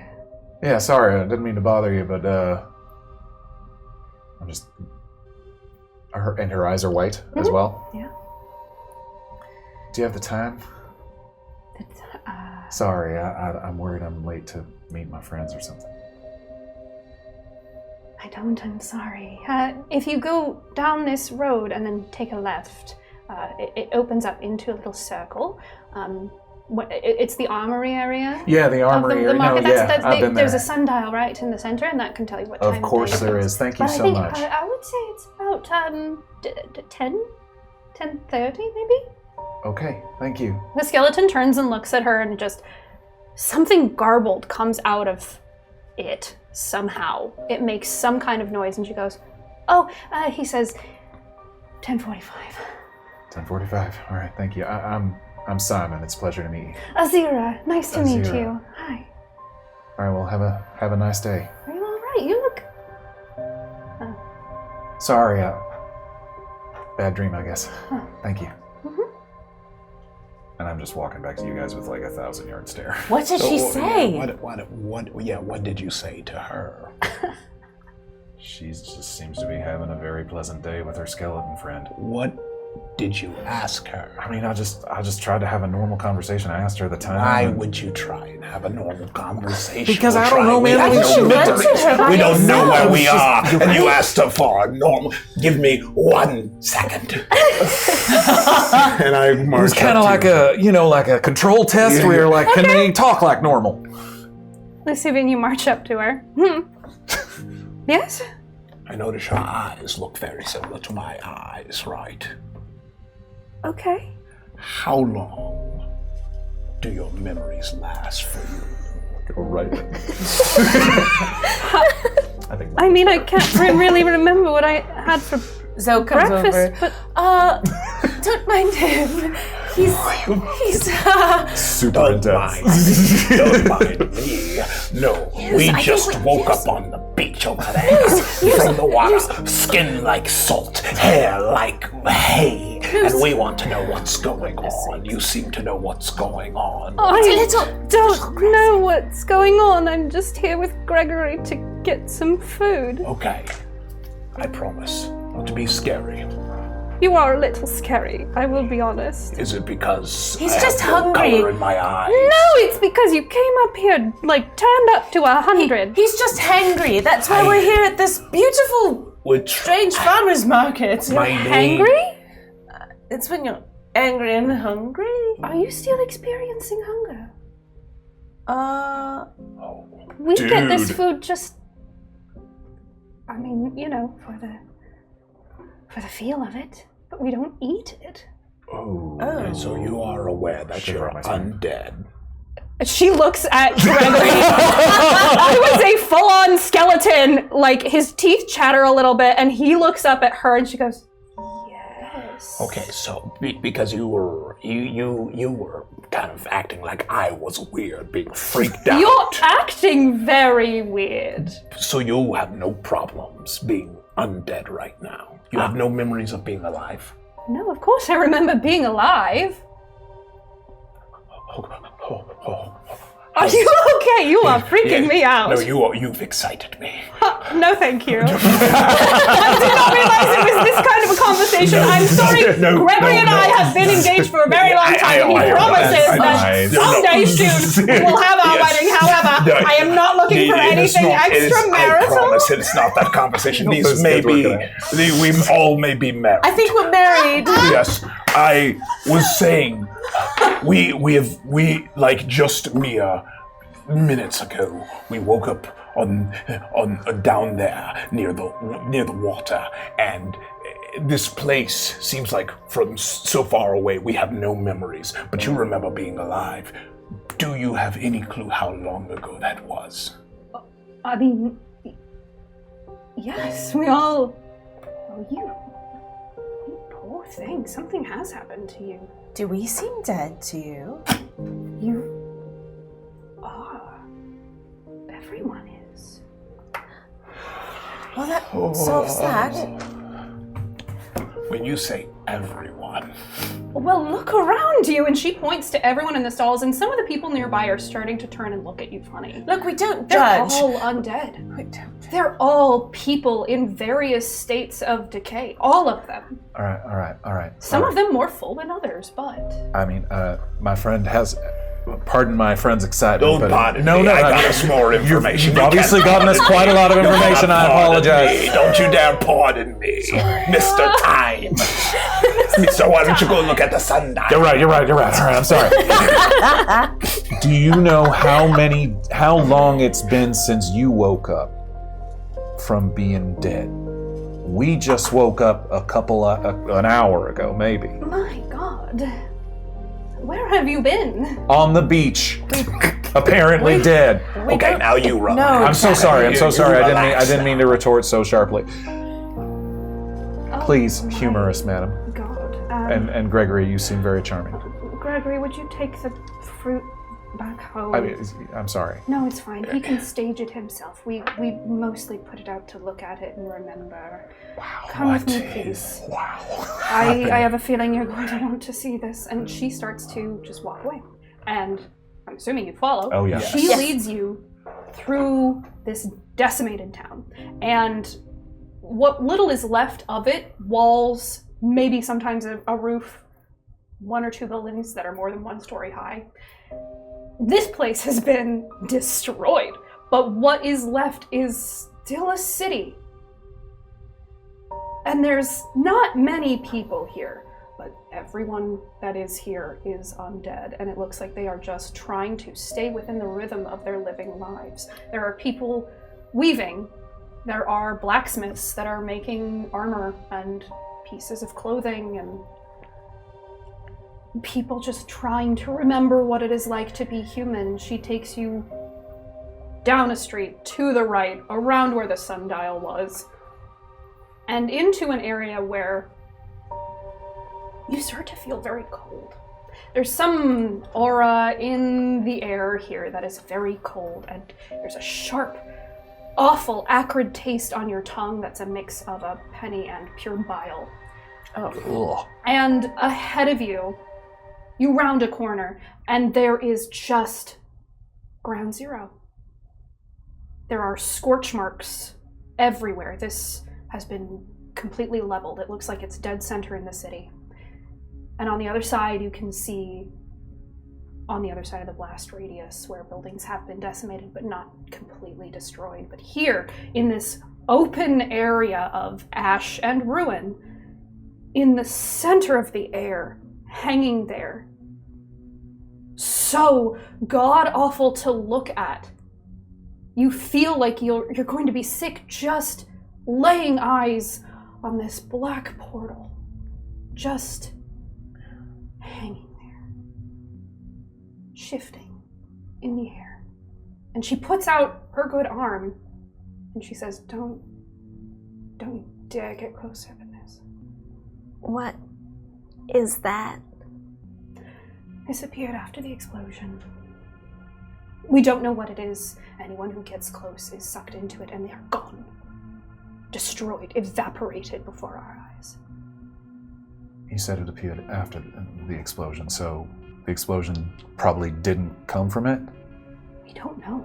Anyone who was close enough to it to tell us is dead, is gone, beyond what we are now. All right. What? Thank you. I think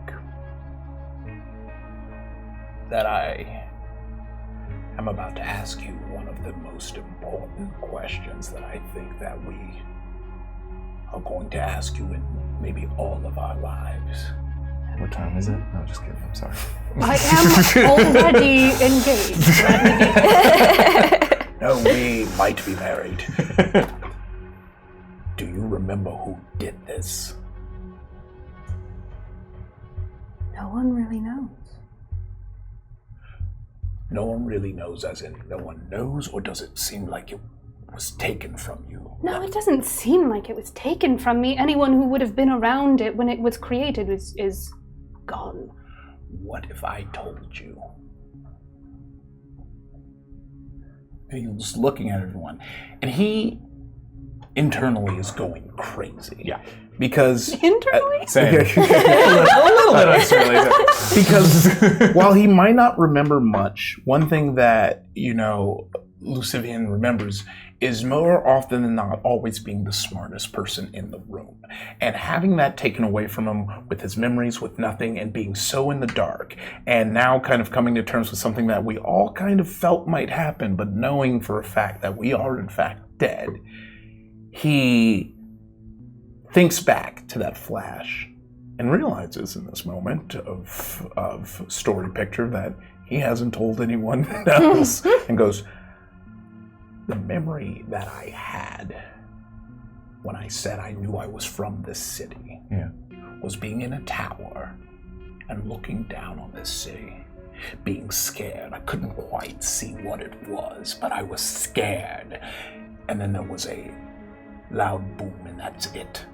She takes a step back and she says, listen, if you had anything to do with this, I think I had better be going. I do not. But does the name Lucyvian mean anything to you? There's like 5 Lucyvians. Does he look familiar to you?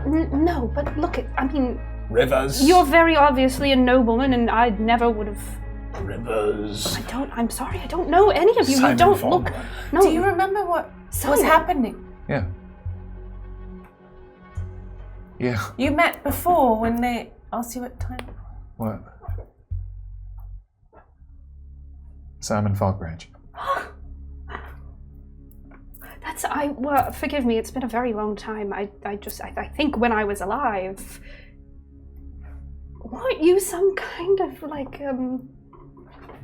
politician or community member, community leader? Yes, you were. You were pretty well liked. I mean, Well, that's good. I don't think we ever crossed paths, but I remember the name. I remember some posters when you were up for election for something, but I don't. My God, you poor things. I'm looking around. I think besides the obvious sense of deep sadness of this ground zero, I think there is just a gut punch that surprises even him, seeing the destruction to this part of the city, and it's just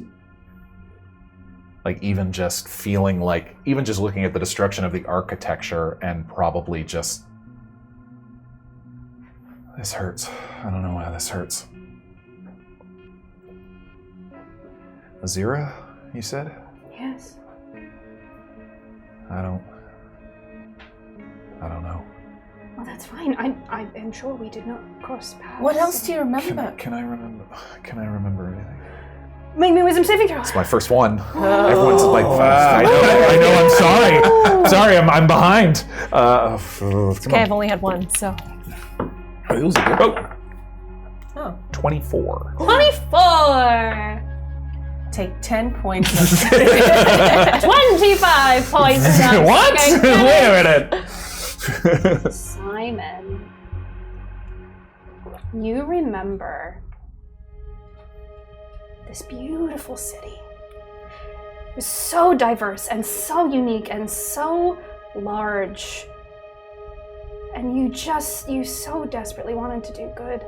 And your first big project was a community garden that was actually very close to here. And you can imagine, unfortunately, all of the tiny pumpkin sprouts and green beans and flowers are just gone. Absolutely decimated by this explosion, to a crisp. Your beautiful community garden that grew so big it almost took up a block because people were so excited about it. So excited to build something together that would help the community, and the food went to a food bank nearby. It was the whole deal. And it just started your political career because you just so desperately wanted to help people. And you get that feeling of who you were. A person that is so rare, a person with a modicum of power who wants to use it desperately for good and does everything in their power to do so. You know this city. You know this city so well, or at least what it once was. The city of Mechas. And that's where we're going to take our intermission break. Wow. We'll be back in a few minutes to explore a little bit more. In the meantime, We're in trouble. get a snack, take a break, run to the restroom. Yes. We'll be here when you get back. High five yourself.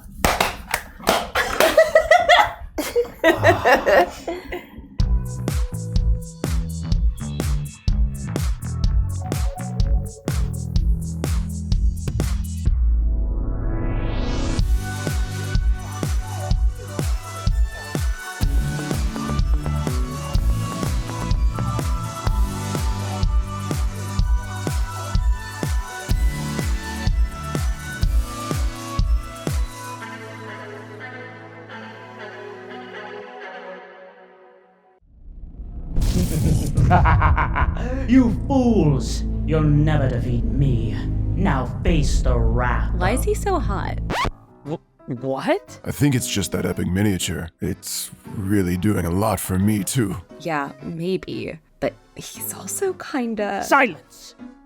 As I was saying, face the wrath of my metal army, crafted here in my Eldritch Foundry. Dude, where'd you get all these minis? I'm subscribed to Eldritch Foundry's Eldritch Unlimited with unlimited STL downloads. Now, can we get back to... Eldritch Foundry's amazing! I never thought I'd have the perfect mini for my demon-born, half-elemental, catfolk, warlock, bard multi-class with a bunny wizard familiar, but here she is. Thank you so much for printing her. Yeah. Sure, Jen. No problem. Now face my wrath!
You fools! You'll never defeat me. Now face the wrath. Why is he so hot? What? I think it's just that epic miniature. It's really doing a lot for me, too. Yeah, maybe. But he's also kinda... Silence! As I was saying, face the wrath of my metal army, crafted here in my eldritch foundry. Dude, where'd you get all these minis? I'm subscribed to Eldritch Foundry's Eldritch Unlimited with unlimited STL downloads. Now, can we get back to... Eldritch Foundry's amazing! I never thought I'd have the perfect mini for my demon-born, half-elemental, cat-folk, warlock, bard multi-class with a bunny wizard familiar, but here she is. Thank you so much for printing her. Yeah. Sure, Jen. No problem. Now face my wrath!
Hello and welcome back to Lest We Forget.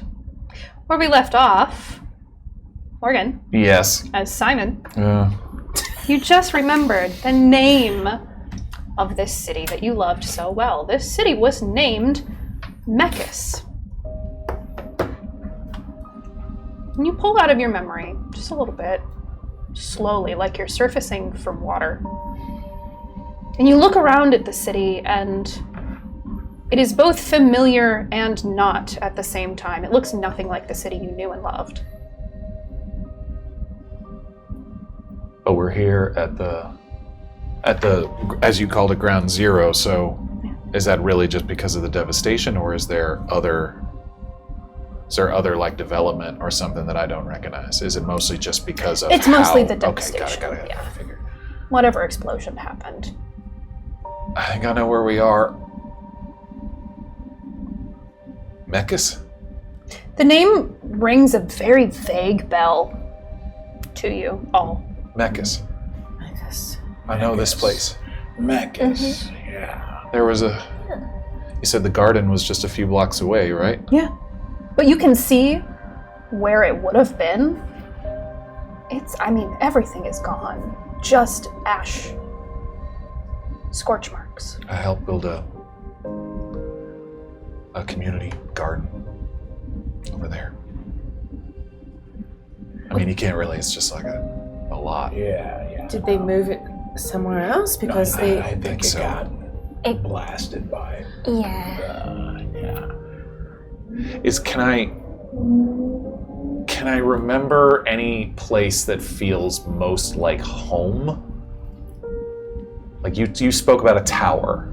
Yeah, it's Looking down from a tower, is there anything that, or is it just a wave of just different parts of the city and just knowing this place? Make me another wisdom saving throw. Why not? Let's do it. how much do you trust? We will find out. Wow, I'm rolling well. 25. Oof. Nice. You rack your brain trying to remember anything that felt like home here. And it's odd because a lot of the city felt like home because you were so familiar with this place, with its people.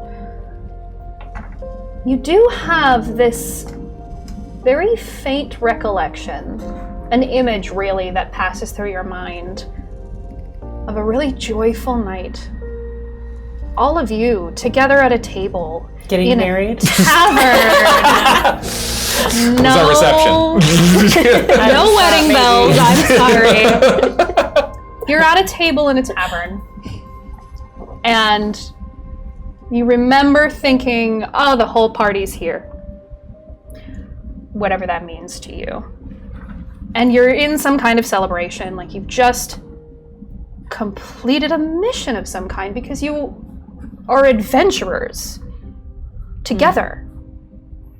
You formed a group and you went on adventures together for a very long time. Is there anybody else at that table? Is it just the four of us? Oh no, look at that face. You remember thinking the party is all here. Yeah. There's something in the corner of your eye. Can't quite look at it. A familiar, comforting presence. Someone is there. You don't know who. We're missing someone. Is it Anshan, my cat? I don't think so. Oh. I think there were, no offense to your cat, a person. Oh. Something, I have a memory of us sitting at a table at a bar enjoying a successful quest or something, and Successful quest. In this memory, the bar kind of felt like your second home for all of you. This is where you would go. And like there's something at the corner of my eye, but I can't quite turn my head. There was someone else there with us, part of us. We were 5. We were 5. At least 5. I don't know.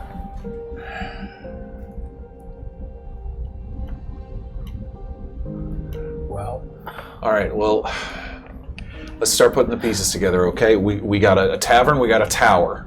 Yes. There can only be so many of those in the town, right? You're thinking if we go to the tavern, we will. Oh, I do. I wasn't. No, yeah. I was.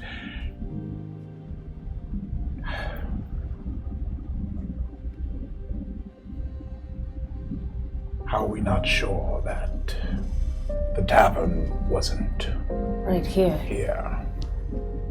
Did Azira leave? No, she's just standing there. Azira, do you remember where the tavern is? Where? Which one? I mean, there's several. Oh. Were you, correct me if I'm wrong, but you look like you might have been adventurers of some kind. Yeah. Where are your belongings? That's our next. Aren't sure. We're trying to find a place that, besides here, someplace that's familiar to us. Was there a tavern called, Adventurous Tavern? No. The most popular tavern for adventurers would have been the Whiskey Barrel, but have you tried the storage units yet? The bar is called Storage? No, they are storage units. A bar called storage unit, that would have been confusing. The storage unit is called Second Home. I think it's still there. Second home. Closer to the entrance of town on the other side of this. But again, don't you dare get close to this. And I'm so serious. Of course. Quick question. Yes. Do you happen to have any rope? Why? I just wanted to know if there's any rope, if I She wanted kind to. of motions to her whole body. She's just wearing a dress. She's like, where would I be keeping rope? I'm sorry, but... All right, and last, you said they were sucked into the portal, and then... We said disintegrate. It was disintegration. But I there's wasn't there, but... A sucking motion first. They get pulled in, yes.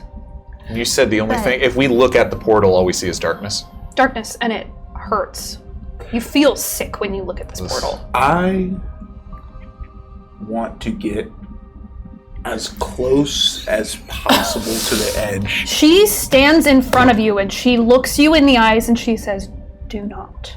You will regret it. It is not a death you will come back from. I understand. No, you do not. You are getting closer to it.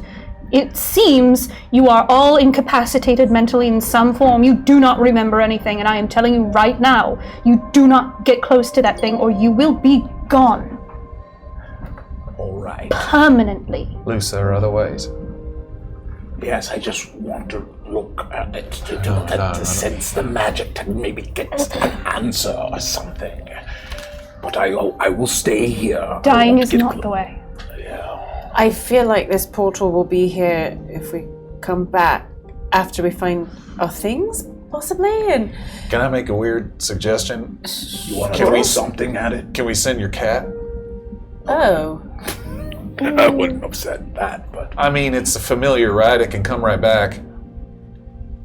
Can they go to different planes of existence and still come back? If this is, in fact, a different plane of existence. I get a experiment time realization. Oh. Yeah, what's your realization? That you're allergic to cats. He's swelling up. I want to see if I can do this, but what I want to see is, with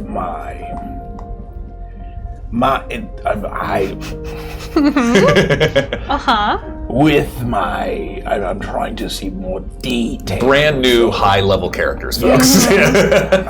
Because I want to know how it presents itself, how it gets there, how I can get it. But I want to see if, why the fuck? Where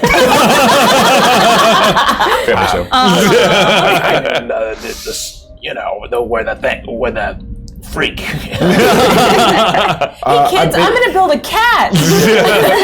Just kidding. I want Basically, I'm looking to see if my steel defender is it something I summon, or is it something that just is built and just exists? Your steel defender is something that is built. Okay, awesome. Yeah. And it takes you, if I remember correctly, never actually played an artificer, but I played with one. I think it takes you several days to build it, and you have to have the components to build it. Mm-hmm. It's not something you can summon or let go at willy-nilly. Yes, okay. And looking around you, I'll give you for free, it looks like it would be really hard to get the components for this. Well, what I was going to ask is because if our things are in this storage unit, yes, then I would have already built the steel defender. Would that be there? You don't know, but yes, it's likely it'll be with your things. Yeah, so that's what I'm... Yes. I can't remember anything except what we can do, not what we've done. The things we have. And right now, when I look around, we have none of it. Right. A good friend here has told us about a storage unit. Good friend? Oh. Yes, you love the politician, right? Well, we're in short supply, but you've been very helpful. Yes, I owe you my unlife. Maybe we'll have more answers if we have our things. Yeah. And maybe we'll have our things if they exist within the storage area. You said it's on the other side of town, on the other side of that, yeah? Second home? The second home is closer to the entrance to the town. Many adventurers would come in, leave their belongings in a magically safe place, the storage unit, and then they would go about the business in town. Sounds handy. Sounds very handy. Azira, thank you. Thank you so much. I mean, and give our best to Gregory the skeleton. Where could we find you again if we... I mean... What if you just pop by and say hello? Well, Gregory and I are... You are strangers, so I'm not quite so eager to tell you where I live. However, Gregory and I can be found in the market every morning getting our facsimile of a breakfast together. All right. Speaking of, is there anything that we should be aware of with our new condition? It does feel quite new. Yeah. Mm-hmm. Yeah. You said when she said she was hangry, you were surprised, so you don't eat. Do you? Do you feel hunger? And in fact, when she says that, you don't. You don't feel hunger. You don't feel tired. You don't feel thirsty. It's possible we ate and drank before we passed out on the beach. I don't know how long ago possible. That was. I don't think so. Because you are freshly undead somehow? I don't like the sound of that at all, but go ahead. It has been many years since the explosion. If you were to try to put a number to it, how many years from? Time is difficult for us because it means less when you are not alive. Oh. If I were to hazard a guess, I would say close to 400. Okay. For you to be in this state is unusual. I was gonna think it was a long time when I thought she was gonna It is say unusual because you haven't seen any newer undead. And you were alive during the time of the explosion. But there are many people in different stages of undead. Yes, and you are very fresh, pardon the phrase. You and Gregory have been going to the market every morning for 400 years? We try to do things that remind us that we are human, because if we forget, we become like the others. And speaking of which, I should warn you. Please do. Yeah, who are the others? We don't know why, obviously. We don't know how. There are some people who were touched by this curse, or whatever it is, that turned us undead. You think of it as a curse. We were not changed mentally. People like Gregory and I, we still know who we are, who we were. There are others that do not. There are others outside of the city who are proper undead. They are violent. They are mindless. They have no masters. It is dangerous out there. Are you safe here? Yes. They don't like to come to the city. This thing.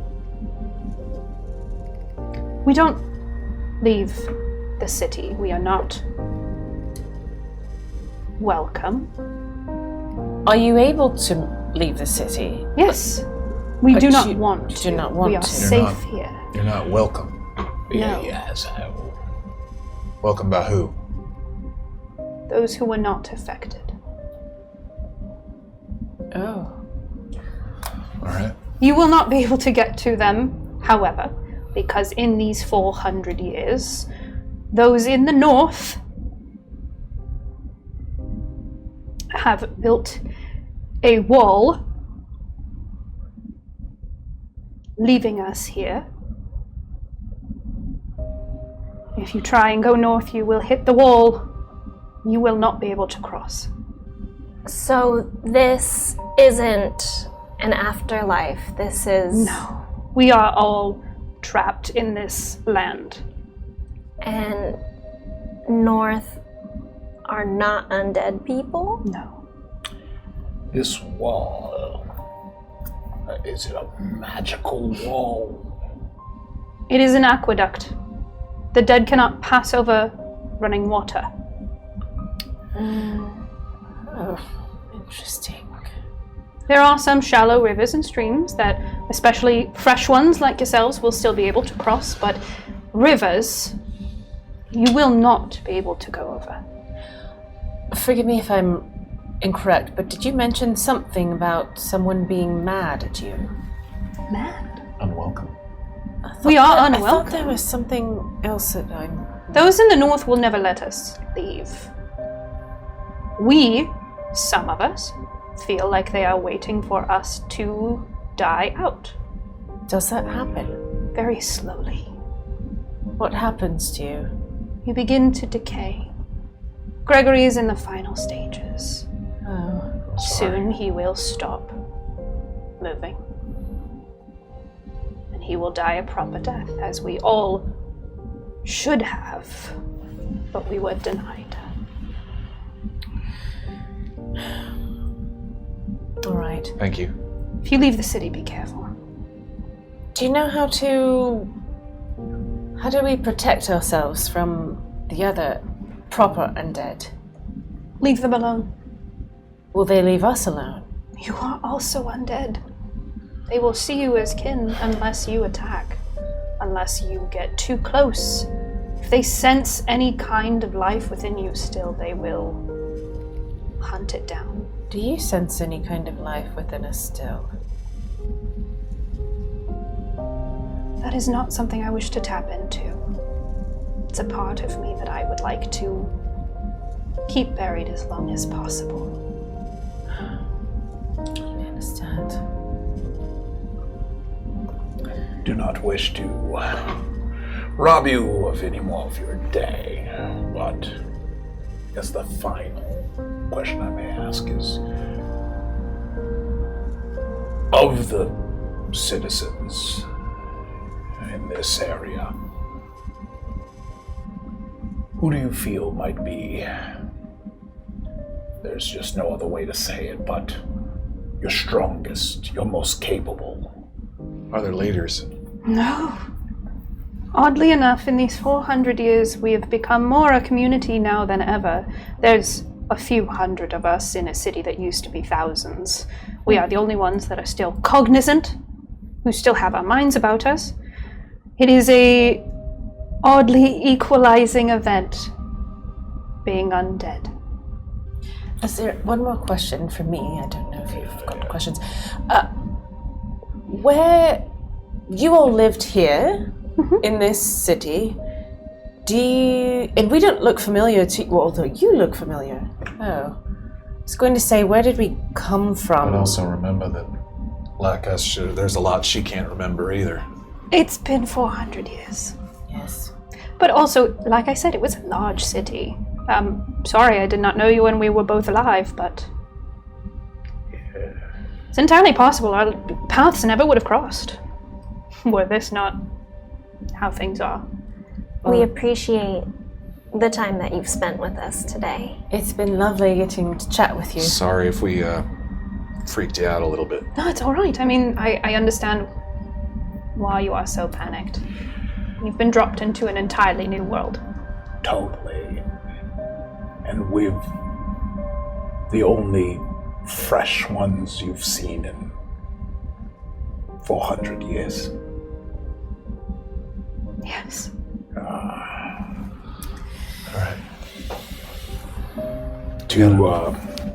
This second home, I guess. Yeah. She pauses and she puts her only hand on your chest and she looks you in the eyes and she says, "Promise me you will not get close to that thing."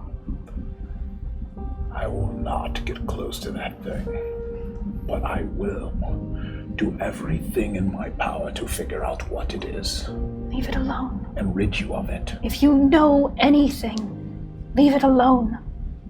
It is beyond us.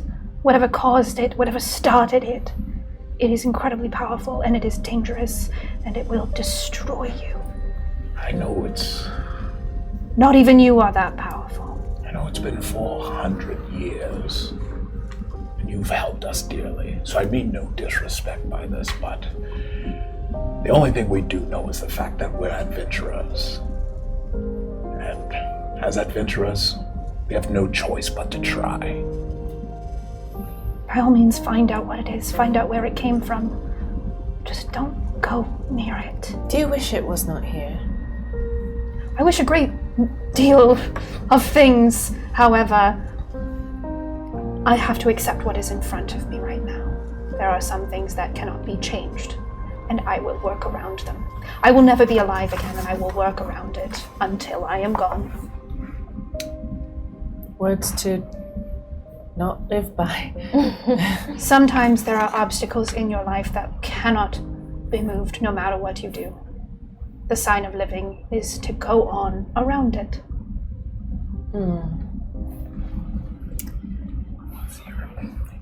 I should go. Gregory gets a little addled when he is alone. Thank you. Thank you. I hope that I see you again. I hope that we do too. As she walks away and we're standing in the set, I think about when I cast Cure Wounds on you and Guidance on you, and I felt the presence of something else.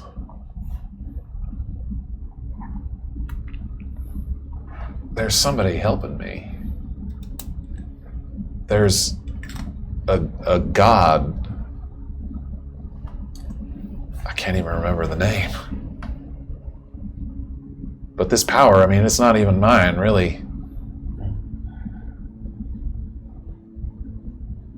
So there's somebody somewhere that I think wants to help us do what we can. But I don't even know what that is yet. Yeah. But I cast Detect Magic. Okay. And I'm I think looking. we've started to walk. Yeah, but as we're remaining in this square, and I mean I'm guessing what I'm gonna get a lot of, but I cast Detect Magic. Just basically, I don't even know if I remember how to pray. Mm-hmm. But literally, it's just like, please help us, please, whoever you are, give me something. Now that you're focusing on it, now that you're really testing it, your magic is weak. doesn't, and I'm not saying as a DM that the mechanics are changing because Sure. they're not, it's your connection to your magic. It feels tenuous. Okay. And your connection to your god who you have forgotten. Don't remember who they are, what they are a god of. No idea. However, something out there is still hearing you. You cast Detect Magic. You get overwhelmed immediately by whatever's coming off of that portal in waves. You are underwater, it's crashing over you. Wow. You immediately turn around and retch on the floor. Sorry. And it's just black bile. Oh, man. Oh my goodness. I guessed it was gonna be bad. I didn't think it was gonna be that bad. Sorry. Ugh. Are you okay? I'm dead. I Yeah. suppose we can expect the same thing to happen to us. Necrotic. Everything.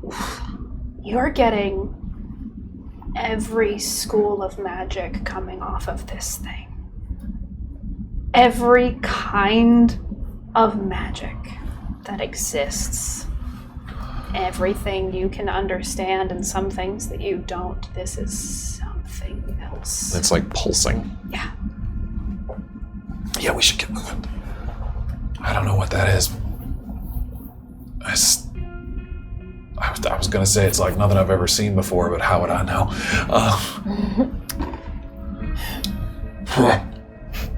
Well, let's hurry on then. Yes. Let us proceed. So where are you going? Should set around towards Yeah, the so I entrance. think of the we're city. walking around. We're are we probably still watching this thing? Kind of like walking around it. Okay. I'm keeping concentration on detect magic going, just looking around if there's little pings here and there or anything. Sure. You're getting almost overwhelmed by this portal. Right. And it starts to almost drain you.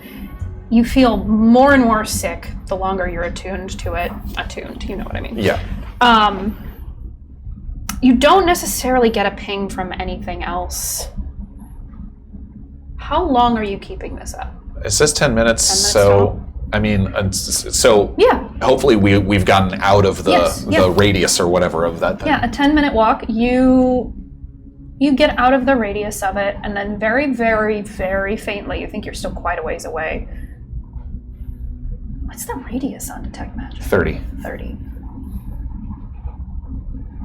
No. You just get whatever was from the portal and residuals, and then Nothing else. the spell drops. I stopped for a second after seeing you, Wretch, and just watching you continuously trying to detect me, continuously. And once again, that pain hurts. This lack of information, this lack of knowledge is just scratching at the inside of Luce's head. And he stops. And he looks directly into the portal. He doesn't get too close, but he looks. And in his head, he's really trying to picture not just the portal, but the area in the city that it is. While just like scanning up just to see where his tower must have been. Right. Since it seems clear to him now, he must have been near the blast radius to have heard it go off. And it's almost as if he's trying to remap the area. And now with the information, he's just borrowing everything he's heard, the second home storage unit, and he's remembering, he's running these names in his head, the whiskey barrel, he's like running it in his head in the area, and he's just seeing if he can just pull anything either about this location or what this is. I'd say, much like he did before, he's trimming through the fat as a, Aasimar.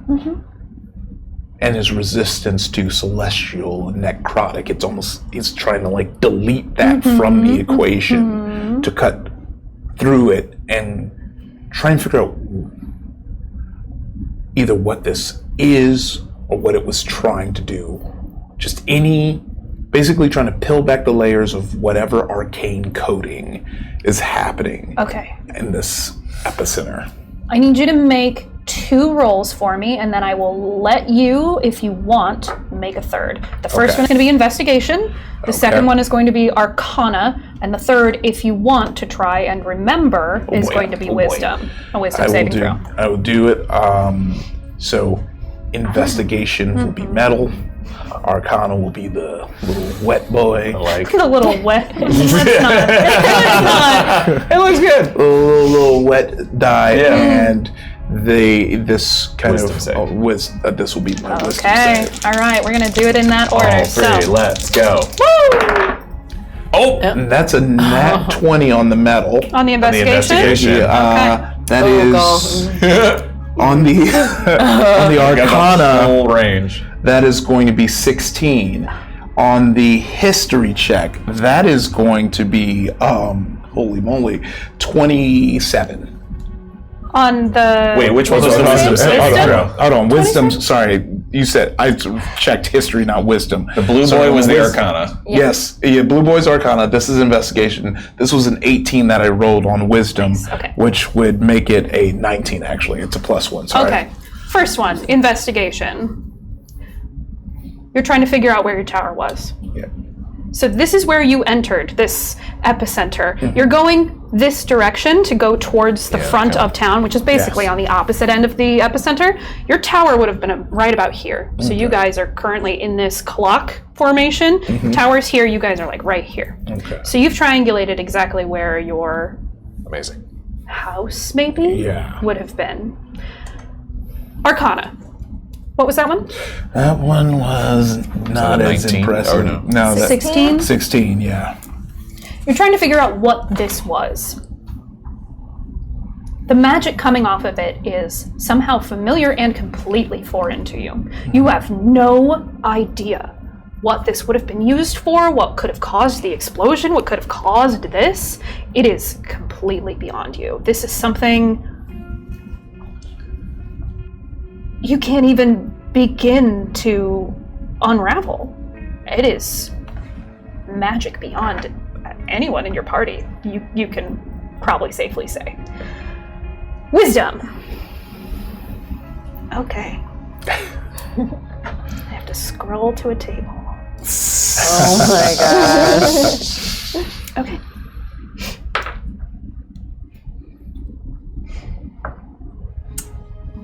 Lucyvian, you are sitting at this table. You're hanging your head because you're just at the start of trying to build this steel defender, and there's just one piece you can't figure out. And it's killing you because you want to build this thing so bad. It feels like tangible proof that you know what you're doing, that you're the smartest in the room because you made this thing. And God, you so desperately want that. You want people to look at you and go, oh, this guy knows what he's doing. Someone comes and sits next to you, and you want to look, but you can't. There's some inaudible tavern noises going on around you. And you think this person next to you is saying something. But it's like it's just bouncing off of you. Like there's a barrier between the two of you. There's something breaking this memory. Like you're only getting half. They reach out and they put their hand on you, just like a comforting hand on your hand, gentle. And it stings like ice. But in your memory, it doesn't hurt. in your memory, it's someone that you care about who's comforting you and trying to help you. And you feel outside of this memory such a heavy, heavy sense of loss, because this is someone that clearly meant so much. And they're just erased. They are just gone. You can't even recall their voice, their face, their clothes, their hands, their name. Not even who they were to you. And there's some other feeling in there, outside of the memory. Something that the memory causes. It's a deep, awful feeling, and it scares you.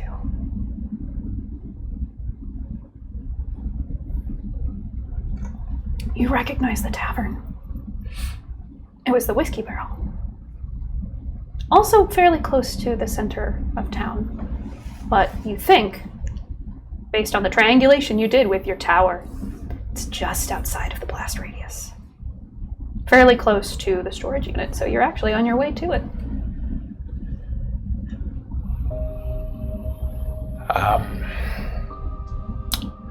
We're going the right way. And I was able to really think. And I figured out where the tower was, where I saw things. I figured out that we're going in the right direction in the Whiskey Barrel. I figured out that I've done enough remembering for today. Let's go. And he just kind of like sullenly just walks along. He's like near everyone, but just kind of apart. Yeah. River catches up to him. I noticed that you said tower was. I'm sorry that your home isn't here anymore.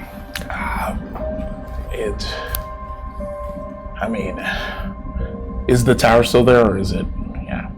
It's...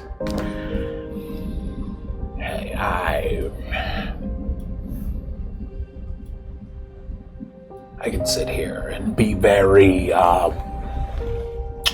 mopey about it. I can sit here and try and swallow the pain. But all I can really think of is the fact that this pain that I or any of us feel has only lasted an hour, where everyone else has been living in their pain for 400 years. I don't know what's scarier. The fact that we may never have an answer to what happened to us, or the fact that this is just the beginning of our suffering. That is a very terrifying way to view it. Yeah, so when you put it all into that perspective, I think a tower is fair collateral damage. But thank you. I sometimes get into my thoughts and forget the emotion behind the actions, and I do appreciate you checking on me. I can see why I have this compassion for you that I have no context for. Very chipper. And then further back, we're walking together. Simon. Yeah?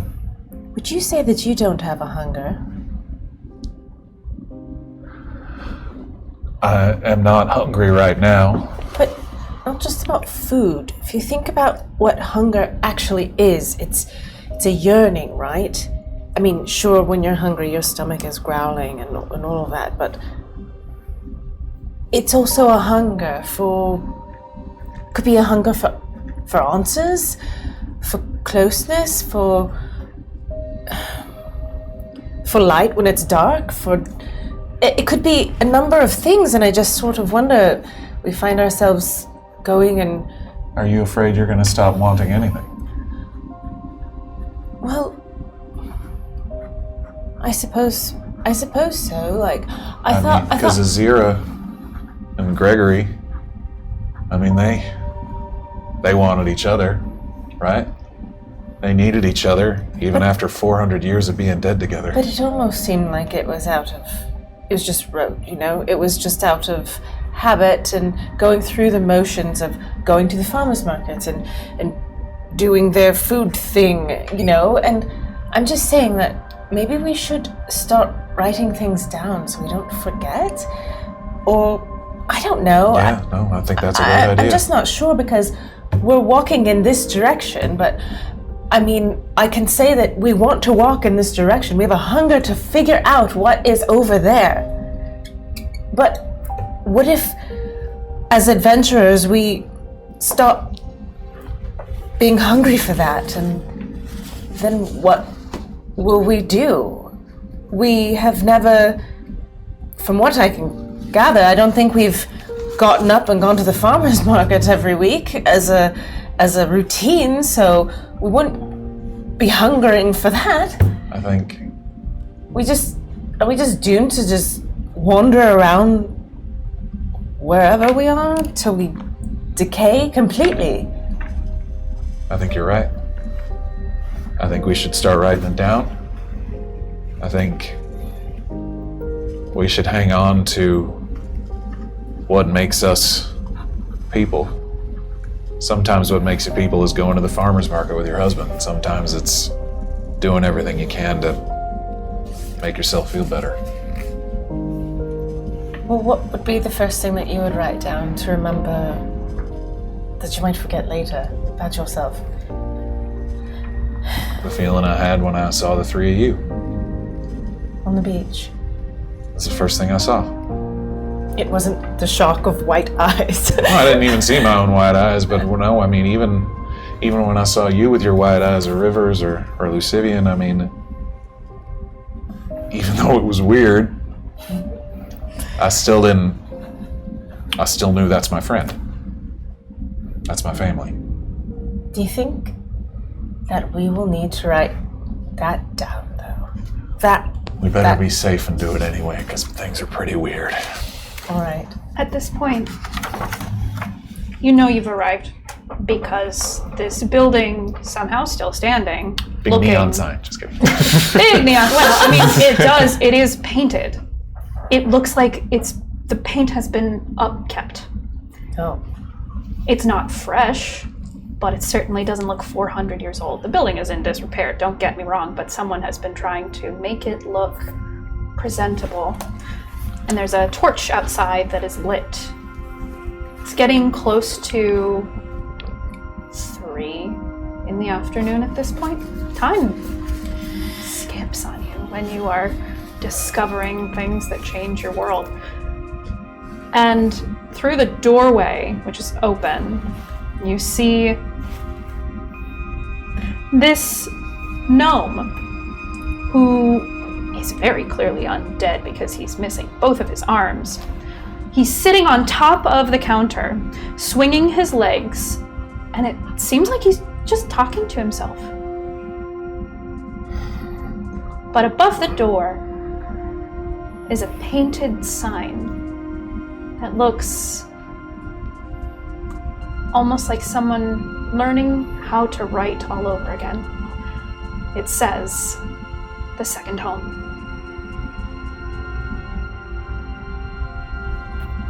What do you mean, learning how to write all over again? Like it's in like really rudimentary, like someone who maybe didn't have their hands learning how to write a different way. I see.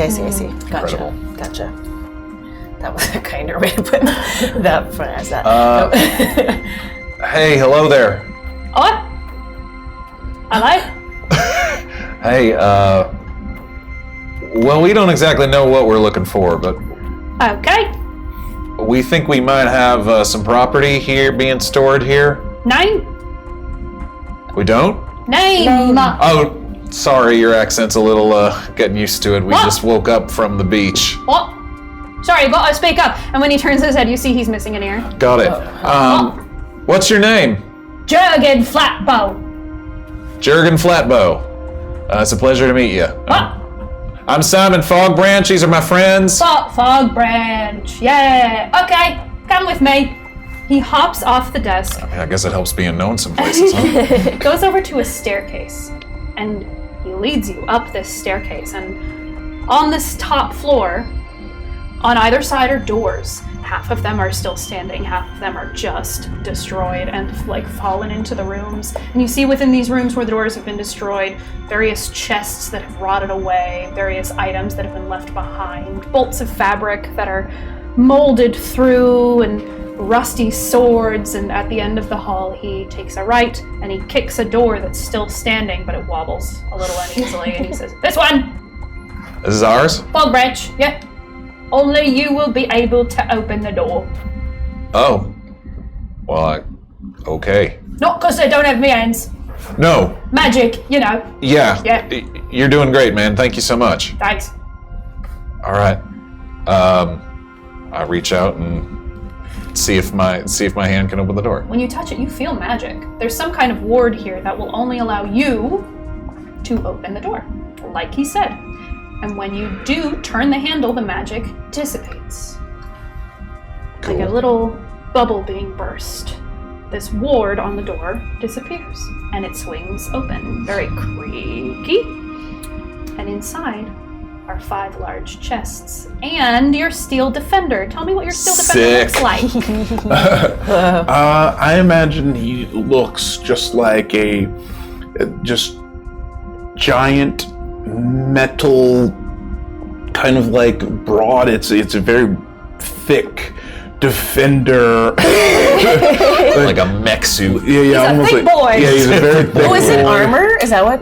No, it's like full other. It's a full, Yeah. automaton, really. Okay. Yeah. Oh, right. I'm sorry. Yeah. Yes. Yeah, and he kind of has like a tan leather vest, and some like kind of like pantaloons. Little knickers. Look fluffy, and he's just kind of like bent over and down, and he kind of has whatever weapon that I decide to give him back when I had memories. He is severely rusty, and his clothes are all very moth-bitten. Oh man. There's a little bit of mildew smell coming from him. You're just gonna need to clean him up. You can tell at a glance he's not out of commission. Yeah. He's just gonna need some maintenance before you can turn him on. Okay. He's got like a little flip in the back, just like a little toggle that'll power him up. Yeah. If whatever power cell that's within him is still working, you're gonna have to sit there and basically attune to him all over again to figure out if he is working, but he's there standing. What is that? This is my steel defender. Oh, okay, so he's supposed to be here. Yeah. Does he have a name? What should we call him? I can't seem to place a name. Of course. I don't know what I was thinking. Yeah. Rusty. Rusty. Rusty. Wait, is his he our name. 5th? Was he the one that... Is this the one you think you might remember? You have no idea. But you do notice there is a 5th chest.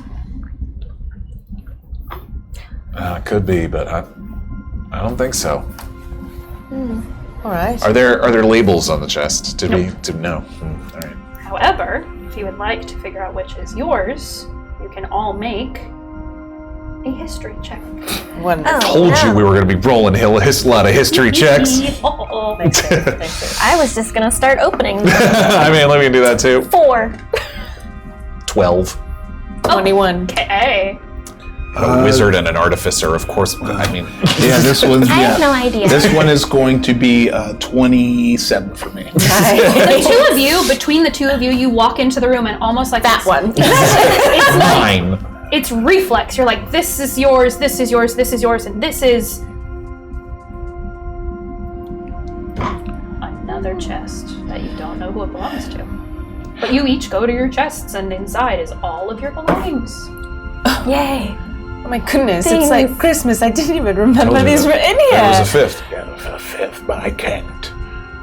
Like, I remember Yeah. where everyone else's chest was. I knew that this one was mine, and I knew that that one was Their yours. name. And I knew that one, but You knew our names. We all knew our names when we woke up. this one. Well, should we open it and just see? Of I wanted to course. take a little peek. Yeah, I think we have to. Oh, I'm going maybe- to put my stuff on because Yes. I You feel want some naked. normalcy. Yes.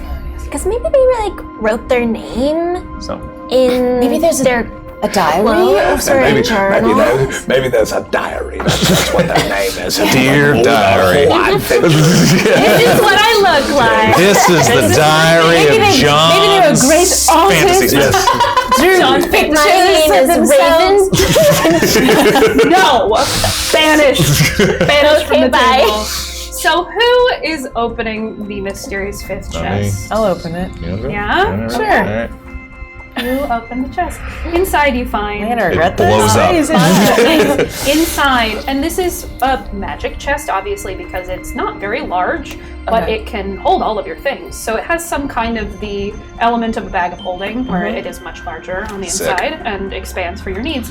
Inside the chest, you find a full set of plate armor that looks like some kind of fighter or paladin of some kind. So we had a tank in the party. Womp womp.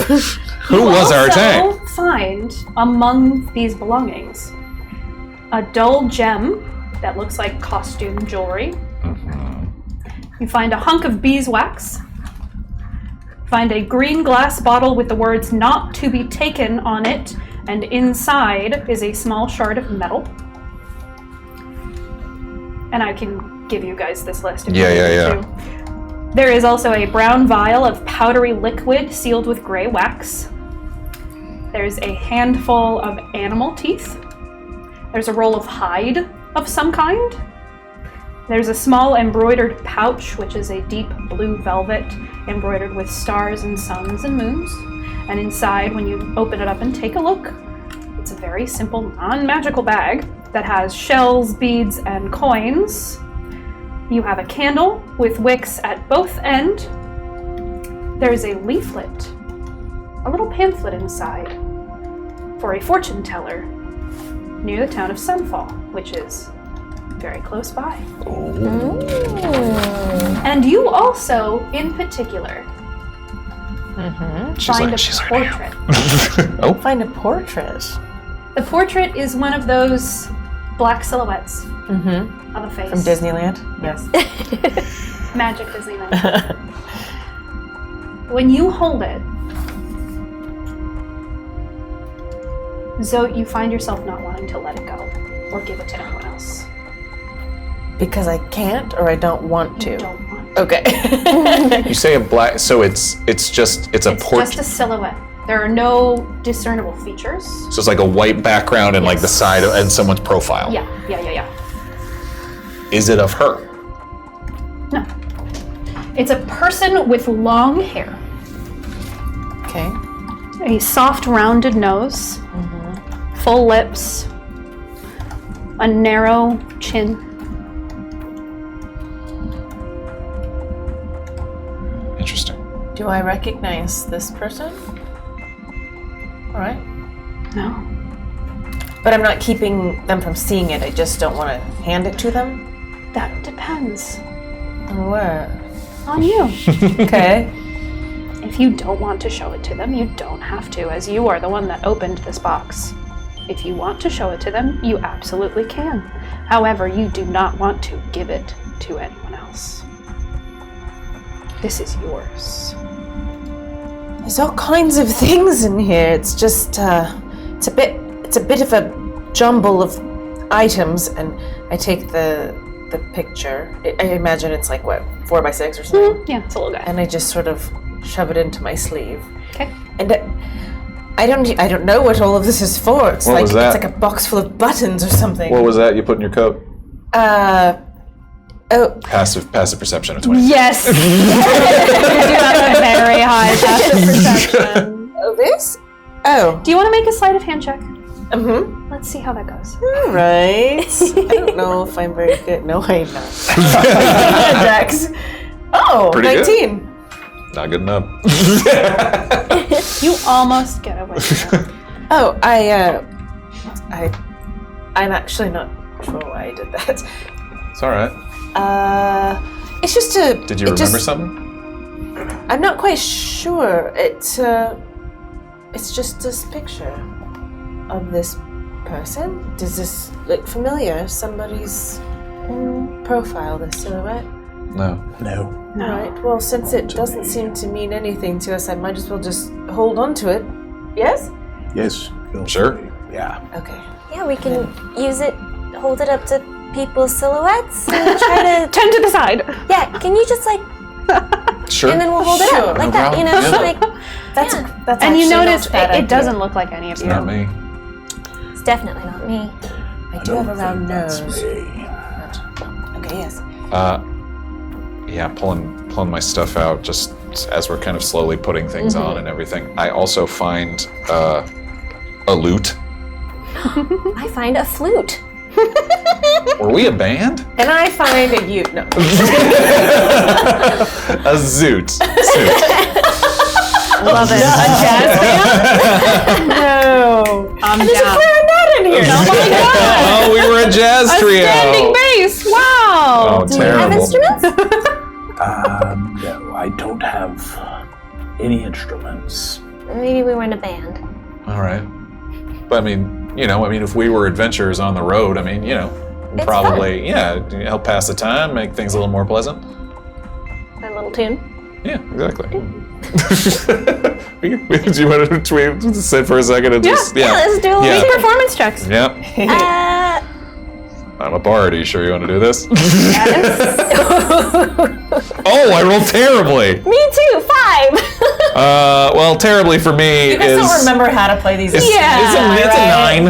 It's a 9. This, for some reason, is just not muscle memory right now. You think you're going to have to sit down and work on it. And the strings are kind It of sounds bad. bad. Probably. I think it's safe to say that we might not have been a band. All right. Or our instruments are just... It's been 400 years. 400 years. Right. I'm going to blame the flute. Sounds good. Jurgen pops his head into the room and he says, "Is it going?" Just great. Thanks, Jurgen. Did we have any other rooms or? I'll take that as a no. My last name is Finch. My last name is Finch. No? Congratulations. Are there records anywhere? You just knew my name. Were there any other names? I remember everybody's name that has a storage unit here. What were there multiple names on this storage unit? No. Like paper Well, records tell somewhere? them your name though. Maybe there's another I'm storage. Rivers? No last name. Weird? No. I'm Lucyvian, and I also don't have a last name. Also weird? Also no. Okay. All right. Little judgy. Are you gonna go get your carriage? Yes. We Where have a carriage. is this carriage? At the stable masters? Of course, the stable master. It's Where's that? Samson. He's on the other Samson. side of the entrance to Mekis. We got, Yes, of course. We got a car, It's I guess. what is a car? Right, you know what I mean. You've got a It's a carriage. sick It's carriage. short for carriage. Right, exactly. Car. Has anyone been by here to be going into this unit? No one can go in this unit except David. Oh, true. Is there So another say no. Fogbranch? No. No. Yes. No. All right. Perfect. Maybe we check out the whiskey barrel, and maybe it'll jog something for you. Yeah. Then after that, we'll get the carriage. And, You said something about a fortune teller? There is a pamphlet for a fortune teller. Oh, right, the They're pamphlet. placed a little bit outside of Sunfall. Do you think they're still going? we can check, and if it's anything like here, I imagine they are. They're bony and weird. Jurgen just kind of tilts his head a little bit, but doesn't say anything. Oh, you can call me not having a last name weird, but I'm bent out of shape. Bony?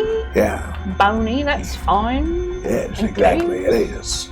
All right, yeah, let's check out the carriage. Maybe there's a registration on it. Maybe there's something else. Carriage or whiskey barrel first? Well, carriage is right here. I mean, we might as well. On the other side. Carriage is on the other side. Oh, okay, I'm sorry. Not too far. If you go out in the street and you look to the left, Yeah. it's over there. Yeah, okay. Let's do the whiskey barrel. All right, whiskey barrel. Thank you so much. Thanks, Jurgen. Thank you, Jerry. So everybody got it? Go back. Huh? Yeah, all right, everybody's good. Yeah. Okay, cool. And putting on, because we have magic items. Yes. So yeah. I was to say, I put on, there's a golden, like, medallion necklace that I put on, and wow. Yeah, all right. I still feel dead, but I feel better. I wasn't aware you actually felt dead. I mean, I don't know. I still feel not great, you know, like we just woke up, but I have an amulet of health that gives me a whole lot. That gives me a constitution of 19. That's the thing that you just put around you? That is what I just put on my neck. Wow. As an artificer, I can infuse things. I didn't go crazy though. I infused 2 things that I imagine I probably would infuse before this. And that would be my armor, my spear, which is infused with the enhanced weapon, which gives a +2 bonus to attack and damage rolls, and my scale mail, which has enhanced to fish, which has +2 to the armor class, which now I am armor AC 18. Yes. Still nothing crazy. Yes. Cool. Nothing crazy. Yeah. Better than a 16. Yes.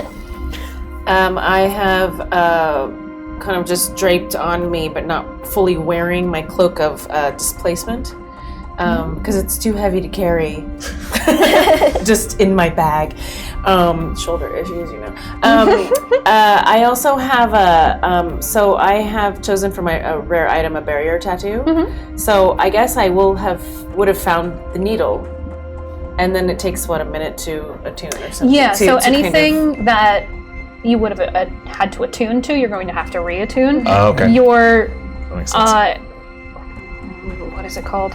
Infusion. Infusion. Why did I want to say imbibe? Yeah. Your infusions, you kind of recollect very, very vaguely the first time that you came here to leave these things with Jurgen.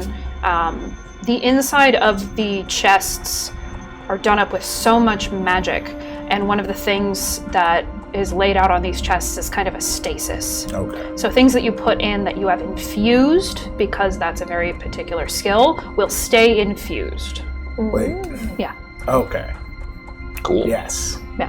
Okay. Yeah. Yes. So you don't have to re-infuse things, but if you were attuned to something, it's been long enough, 400 years long enough, that you're going to have to reattune to it. Yes. So, yeah, go ahead. Oh, yeah, Rivers just takes a ring. It's in the shape of a ram. She slides it on her middle finger, and she grabs a scimitar that is sort of shimmery, and she sticks it in a sheath. All right. I'm attuning to my tattoo, my needle, and on the inside of my left wrist is, it's creating a tattoo of, I suppose if you were to look at it, it would look like a bird's foot, like if they had stepped in the sand, but it's a 3-prong this way with a 1 line this way. So if that makes sense. Cool. It's like, not quite sure what it means yet, but, and then I have a crystal choker that is like, that sounds weird, but like it's got like a, like a little Gem. A little gem of, it's kind of sharp, so I don't know why it's next to my throat, but it is. And it's sort of like a tiny elongated diamond shape. And I don't know, I just put it on, so I've got my little choker thing. And I have like padded light armor and, my spell book. My spell book. Yeah. Okay. I mean, all right, we look like a group that knows how to handle ourselves. We look like real adventurers now. Are you getting this steel defender out of here? I suppose we should spruce him up. It's going to take quite a while. You're going to have to sit down for a couple of hours. And work over this thing. This is like a overnight attuning kind of a project. Okay. Cool. Is the bringing him with us, is he too heavy to bring? Should I just kind of bear down and figure this and do this right now?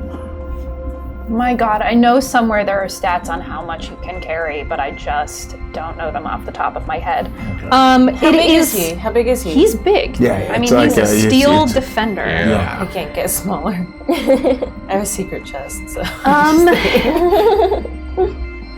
Yeah, I would say make a strength check, but I think he's just too heavy for you to carry. Does it count as a creature? No, Okay. it's a construct. That makes sense. Yeah. I could polymorph it into something.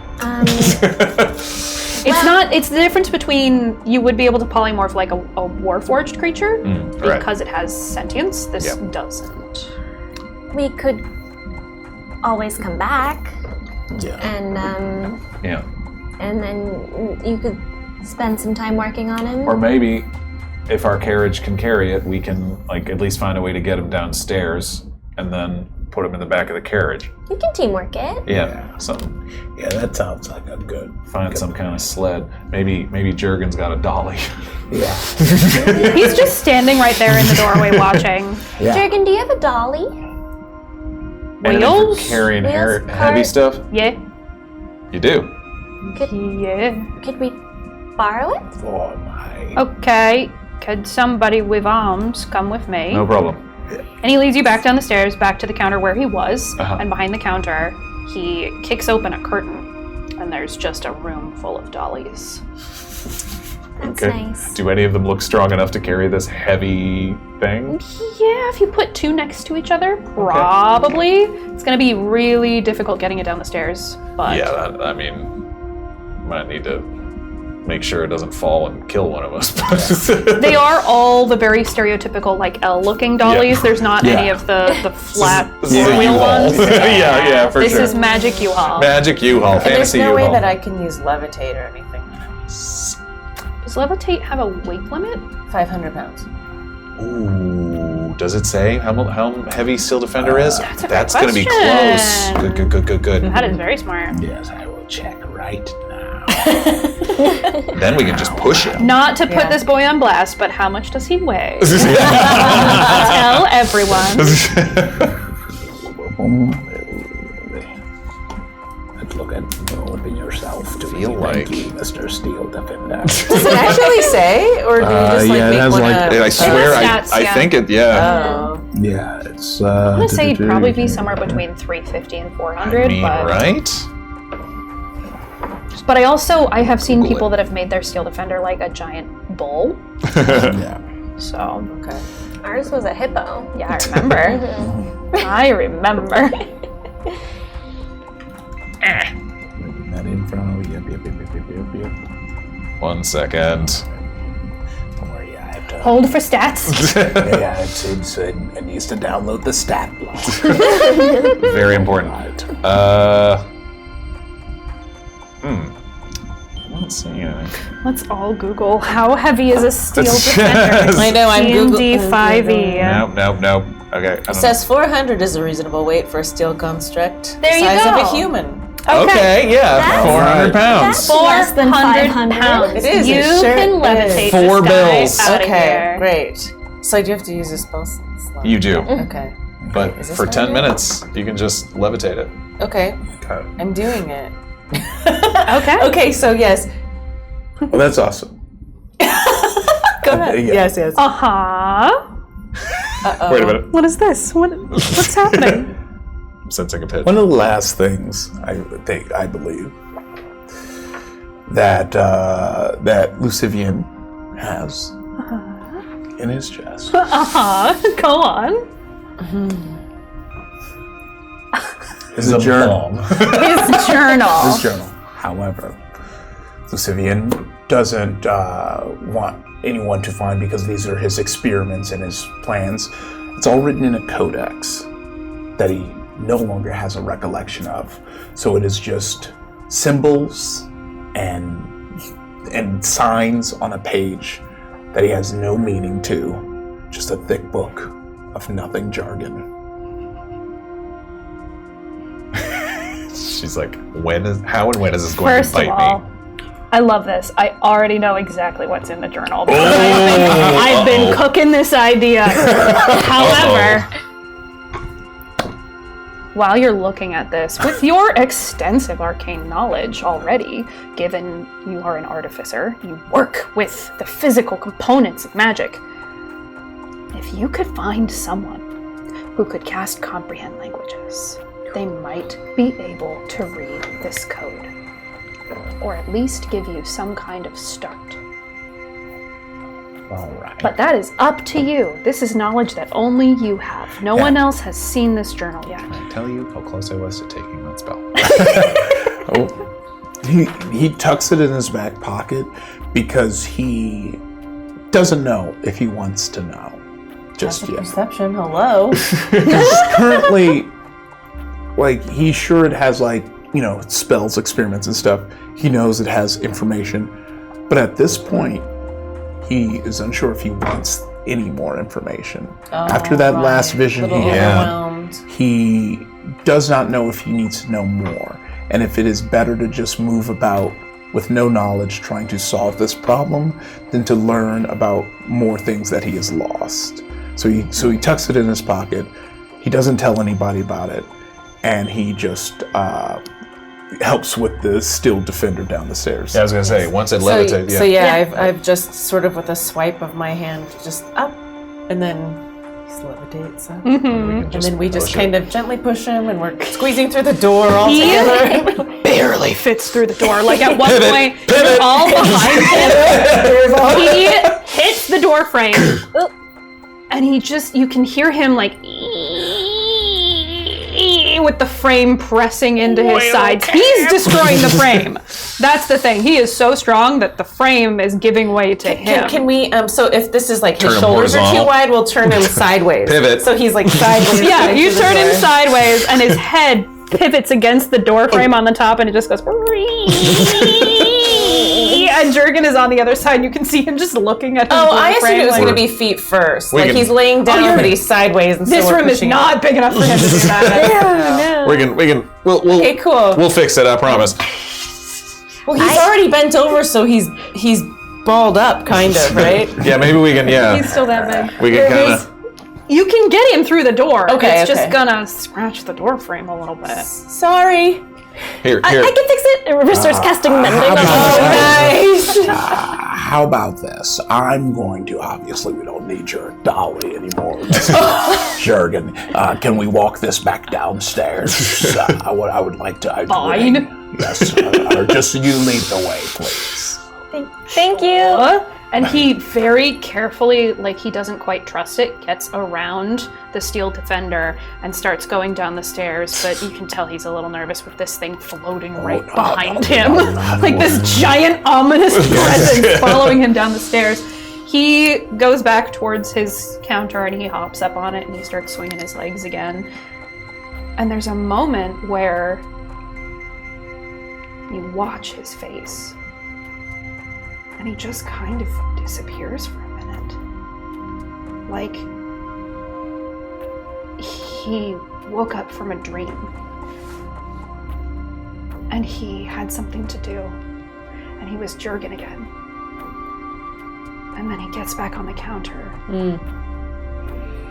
And there's no more routine for him to go through. So he sits and he waits. Hey. Thank you, Jurgen. Yeah. We'll see you next time we need something, all right? All right, I'll be here. I'll flip him a gold piece. He can't catch it. Hits him in the forehead. No. I will put it very gently on the counter next to him. Real politician. I'll put it very gently on the counter. You put a gold gently next next to him, and he turns and looks at it. And as you leave the second home storage unit, you have to pause and wonder, What good is gold to the undead? So you have this giant steel defender out on the street. It's starting to get a little bit dark now. And there are less people on the streets out here. You can see there are lights that are lit very, very lightly. Okay. Just a sprinkling. There are a few torches lit outside of different locations. You see people are hurrying back home, presumably just to sit and wait until dawn, because the undead don't need to sleep. And you are realizing this about yourselves, too. You don't need to sleep. To get a long rest, you're just gonna need to lay down and do nothing for 8 hours. This is what existence is now.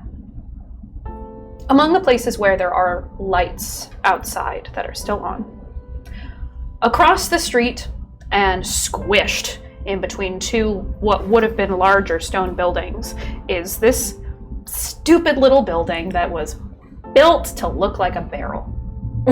And on the outside it says the whiskey barrel, but some of the metal letters have fallen down. It just says Iski Errol.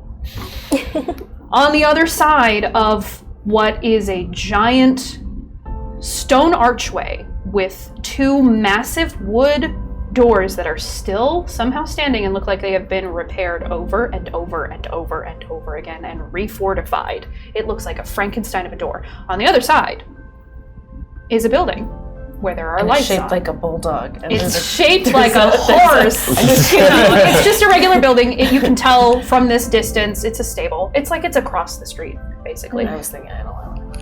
Yeah. Another giant barrel. So that's the stable. Okay. Right.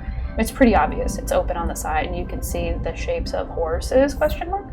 Should we drop the steel defender off at the carriage? Or do you want to keep working on it? I mean, it can keep levitating for another 10 minutes, or for 10 minutes total anyway, but... Yeah. Where else should I put it for now? Yeah, you can just drop it by the carriage and I'll start doing my tinkering thing. Should I drop it in the carriage so at least it's under wheels? Sure. Over wheels. Sure. All right. Yeah. Okay, so I do, and then I just kind of swipe. Yeah, what is the size no, of the we're not carriage? close to the stables yet. Okay, so let's go. You hurry across the street to the stables, and you do see some horses inside, some elk, some other creatures that would have been used, but these creatures were not immune to whatever changed everyone else here. There is a person hanging around inside the stables. He's more skeleton than not, and he is missing his bottom jaw. There's no eyes. There are these tiny little lights inside of his eye sockets. It looks like maybe someone cast an illusion almost as an aesthetic choice to be a placement for the eyes so you can tell where he's looking. Mm-hmm. This skeleton is shoveling hay into a trough for these horses who are just watching him because they don't come to eat it. And the horses are also clearly dead? Yeah. There's one in particular that is just a skeleton. Hi. We have a carriage? The skeleton slowly turns around and looks at you. No bottom jaw, right. No face to speak of, maybe just like a little bit of flesh still here where you can see he had like impressive sideburns at one point, and maybe a little patch of hair on the back of his skull, but he's gone. He just looks at you. Fogbranch carriage? Drops the pitchfork that he had, goes over to a desk and starts flipping through this book that is just disintegrating in front of you, but he runs a little bony finger down, taps, marches back over, opens the gate into this stable, and he goes to the skeletal horse, and he grabs reins, puts it onto the horse. The horse is very docile, just does not care. and he leads this horse out of the enclosure, closes the gate behind him, holds out the reins.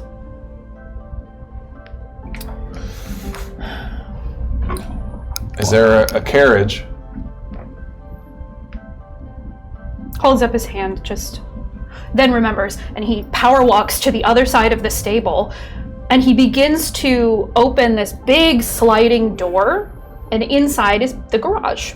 This is where there are 3 carriages, one completely decimated. I mean, half burnt, wheels have fallen off, and there are 2 that are still standing, and he points to one of them. Just kind of like a voila. Yeah. It's a very simple carriage. It has 4 wheels, and it is not completely destroyed. It is covered on the top, and he sort of starts to pull on it. Just simple wood. Well, that's a chariot. Yes. I mean, could have been worse, I guess. Our horse. So then I move the steel defender up onto the carriage and plop him in it. The whole carriage on the shocks just goes. Oh dear. It creaks under him, but he manages to it's sitting a little bit lower than it used to, for sure. Well, at least we can move it now. Right? Yeah, I guess so. The horse turns and nudges you a little bit with its skull. I rub its snout, even though it's just bone. Okay. When you do that, I go up and touch its front leg, and I cast Speak with Animals. Nice. It's gonna work. I don't know if it's gonna work. Yeah, neither do I. Okay. Hey, can you understand me? You're our horse, I guess? Yes. Well, it's really nice to meet you again. Yes. I'm Simon Rivers. Do you remember us? Remember. It's probably been a long time. Yes. Do you have a name? Do you remember a name? You named me. I do not know. Can I remember a name? Make a wisdom saving throw. 17. You remember the name because you named him. It's a silly name. I like silly names. Because it is specifically a historic name. You did a lot of research as a child. And this is, as you're standing here, having cast this, trying to remember, you do remember, you were such a nerd as a kid. You loved Seabiscuit. You loved history because you knew the best way to change your future was to know history. That is the foundation for going forward, learning from your past. You were big on that. You were one of those kids that was like, do you want to know the history of this war that happened 7,000 years ago? Let me tell you about my favorite general. I feel very called out, but that's fine. Okay. Then you're gonna love the name because the horse was named after your general's favorite horse, Bucephalus. Sounds like a sentence. Napoleon's horse. Bucephalus. Bucephalus. What a beautiful name. Bucephalus? Bucephalus. No, I think I'm saying that to the horse and just kind of having a moment of Bucephalus. Yes. Yes. Yes. Yes. Yes. That was my name. It's good to see you again. Simon. Simon! And you think whatever would have been a tail, it's like this much of bone just waves. Simon! Simon! Yeah, I'm here. My people! You were gone for so long. I was here for so long. What happened? We don't know. We're gonna try to figure it out. Okay. Okay? Are you speaking with the horse?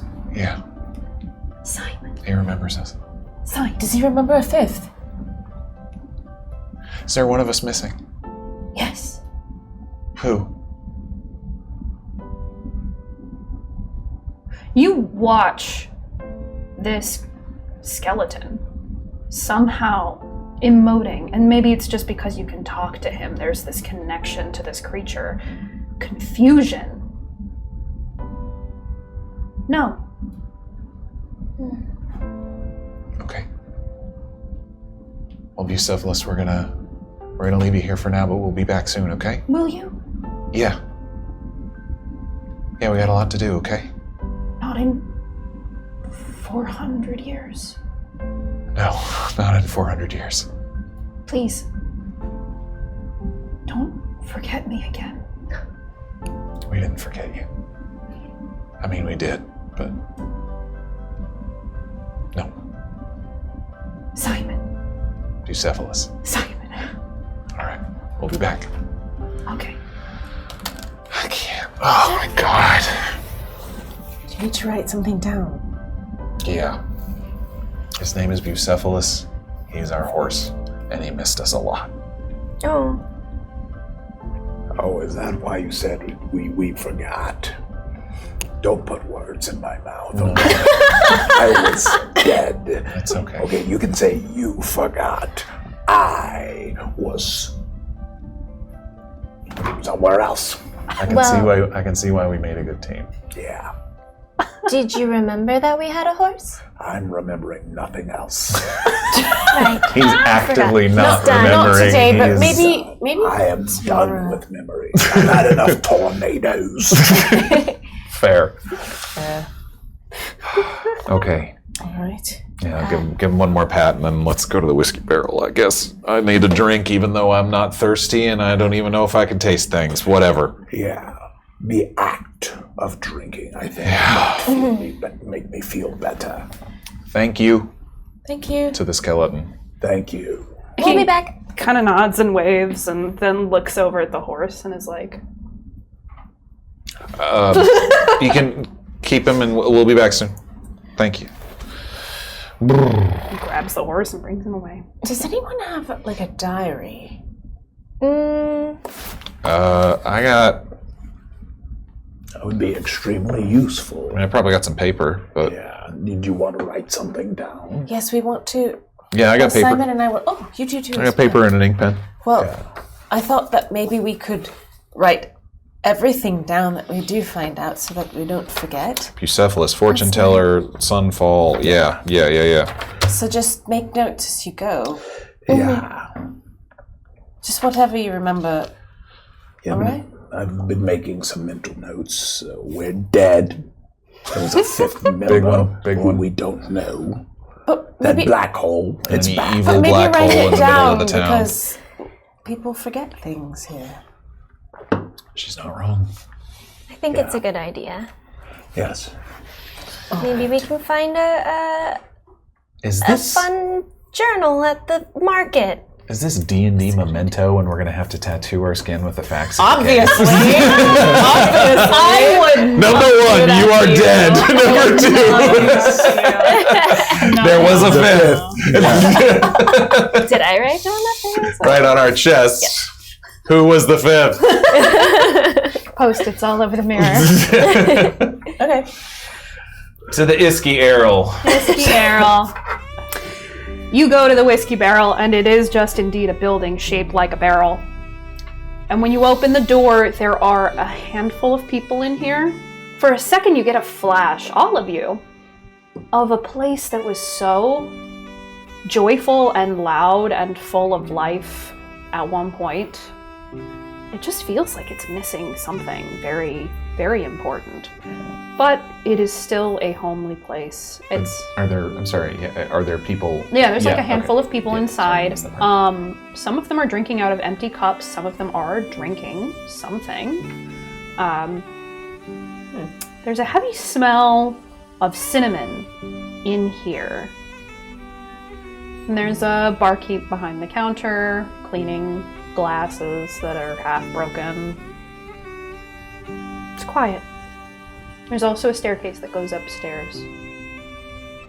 Trying to think back to the memory I had of the 5 of us sitting at a table. Am I able to like clock what our table was? Did we have a spot? Great question. There is a circular table over by what once was a fireplace and is now just kind of a brick wall that has the remnants of like half of a chimney. That is the table that you saw in your memory. And that's the table that you remember as well, when someone tried to put their hand on yours.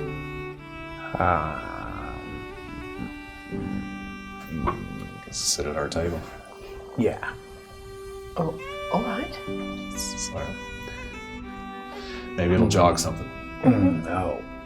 Rivers will go up to the bar and she'll be like, 4 cups ale? You all right, love? You want anything in them? Ale? Fake ale? Fake or real? Ooh, real? Okay. The barmaiden turns around. She fills these cups, places them on the counter, wipes away some dust that's been on the cups. It doesn't look new, the ale, but everyone else that does have a liquid in their cup is drinking it. Does it like look flat? Probably Yes! Maybe we should have gone with the whiskey. Well, she'll take the cups and she'll walk over to the table and she'll say, well, I can't guarantee it's gonna taste okay, but who knows if we're gonna taste anyway. All right. Cheers. Cheers. I love you guys. To my maybe spouses. It's very apparent as you're sitting here. All here around the circle of this table, there is a chair here. And you feel like it should be filled. It's the same feeling as when you're walking down the stairs in the dark and you miss a step. Something's missing. Something's wrong. You just can't fully understand what it is. But that empty chair at your table is very obvious to all of you. You can all see it out of the corner of your eye, even when you're not looking at it. It's there. A glaring neon sign that something is missing. Plate armor, a hunk of beeswax, a bunch of other something. What was that thing that labeled not to be taken? It's like poison, with a probably, or small something. shard of metal inside. Oh, that's right. It was, yeah. Powdery liquid, roll of hide, deep Someone who blue walked around velvet and- pouch with stars and a moon and shells and beads and coins inside. I mean, to wear plate armor like that, they probably have to be pretty strong.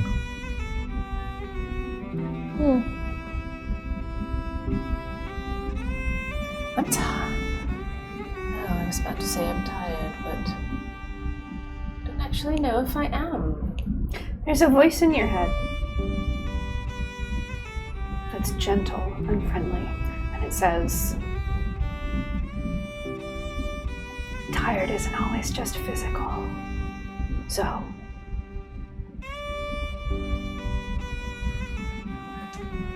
it feels like it's just a thought in your head. Interesting. This ale is quite strong. I don't know. I'm not sure. As you drink the ale, it's so disappointing because you can't even taste it.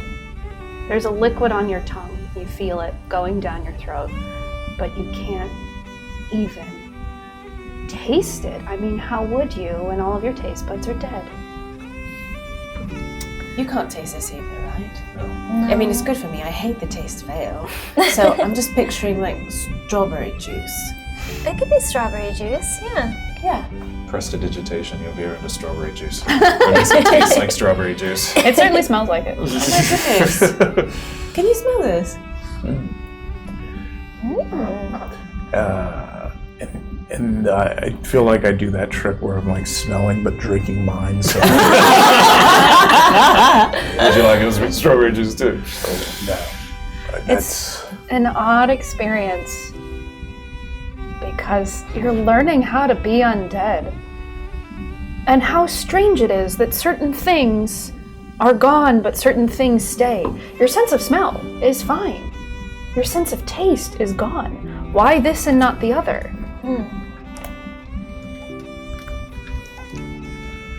It's a bizarre thing. We're not going to let ourselves become skeletons walking around life until we rot away, all right? I'm going to figure out what has happened and do what I can to stop it. And if I can't, I'm going to walk into the black portal and end it. I can't have this scratching feeling of incompleteness, this yearning for knowledge that can never be had. I cannot live like this. What if inside that portal was just more of the same?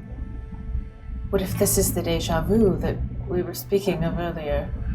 Then just living the same life over and over and over again. Sorry, it's late, and I feel like we still want to sleep. Maybe, Simon, you could play a song? Yeah, that would put us to sleep. Or lift our spirits. I don't know. It's kind of dreary in here. Yeah. It's a bit of it's not a good vibe in here. Yeah, I apologize. I feel like I've been. No. It's not just you. It's kind of the whole day's thing. vibe. Yeah, I think learning that we're dead, not of dead, long past dead. It seems like it was better before we woke up, because at least the dead part was dead. But why? If there was 5 of us, 4 of us stand here, obviously connected. Could it be that we have to find this mysterious 5th person and save them? Could it be that they are the one who brought us back to life? Or could it be that we were just lost and dead and somebody else, a god maybe, or somebody brought us back to life because they know we know that 5th person? Because we sat dead on that beach, presumably for 400 years. Why did we wake up today? I liked it better when we had more agency, but sure, what if your god chose us? Saying we can still do what we want, but maybe that's what. No, I know. I was. It is a pretty big coincidence that we all kind of regained consciousness at the same time. 4 warriors who have fought before. Yeah. Do you think this tavern has rooms upstairs? I mean, there were stuff upstairs, yeah. Maybe we could ask if they have any vacancies Sure. and hunker down for the night. Yes. Yeah. The steel defender should be all right out there, yes? No, I think I'm gonna work on him tonight. Especially if we don't need to sleep. Yeah. That's true. Should we just sleep in the carriage? I'm just in the early stages of the undeath, and I at least want to look at the silver lining. I've always wished, I guess I would assume, I don't know what I've wanted. But I imagine someone like me, with a brain like mine, would have wished there was more hours in the day. And unfortunately, now I got... Be careful what you wish for. Yes, yes. What do you want to do, Rivers? I don't know, playing a song sounds nice. I don't know, I might just contemplate for the next 8 hours. I don't really know what else to do. Okay. Well, we can start with a song if you like. Let's start with a song. I'll pull out the lute again. Make me another perception check. Or not Or perception, performance. performance. I want to pull out my flute. As they're doing this, I'm gonna start working on my familiar. Okay.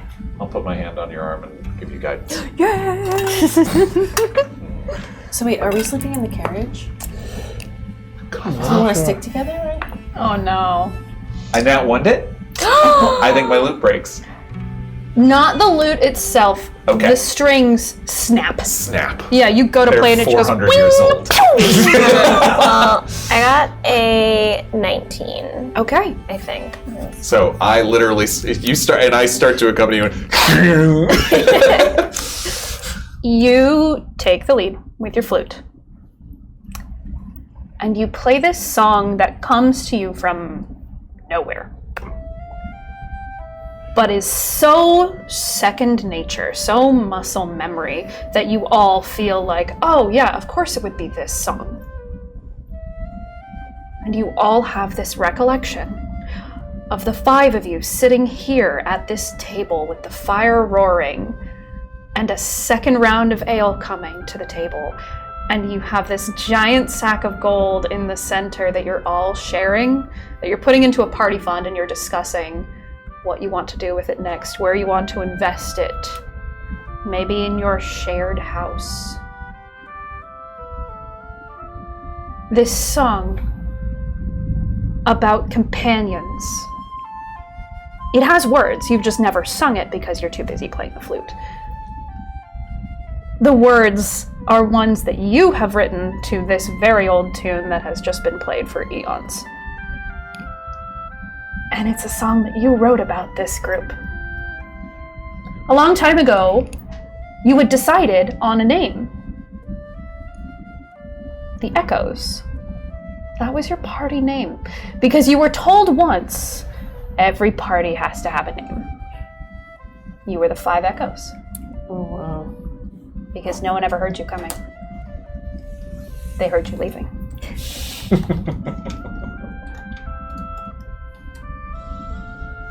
Are you spending the night in the tavern, or are you heading just to the carriage and spending the night there? You won't get a long rest if you stay in the carriage because there's not really an easy way to sleep. I guess I'll work on the Steel Defender for a minute, and then I think I'm gonna go back into the tavern and rest with everyone. If not for anything but just the companionship of it all. Yeah. I think I stay in the tavern for a while and just listen to the music and probably chat up some of the other people there and, you know, yeah, try to just have pleasant conversation with them and with each other for as long as we can, and then probably sleep. Okay. But yeah. Quick question, did you say the 4 Echoes? For the 5. 5 Echoes. Okay. Thought you caught her. No, you didn't. No, you can't get me. Alright. You do manage to get your Steel Defender working. It takes you hours. You get it operational, but you know you're going to need to do more work just to get the rust off so that it can move more freely. Mm-hmm. But the first thing he says when he opens his eyes is your name, Lucyvian. In that gentle, very even keel tone that he has. And it feels so familiar and so nice. And you leave him by the carriage, because he's not going to fit in the tavern. You go back to the tavern. And you all get a room. The dead don't have use for coins, so she just allows you to go up to a room and pick one, and by instinct you pick one that has 5 single beds. And you each pick a bed, and you all lay down. And you can't sleep. You don't need sleep.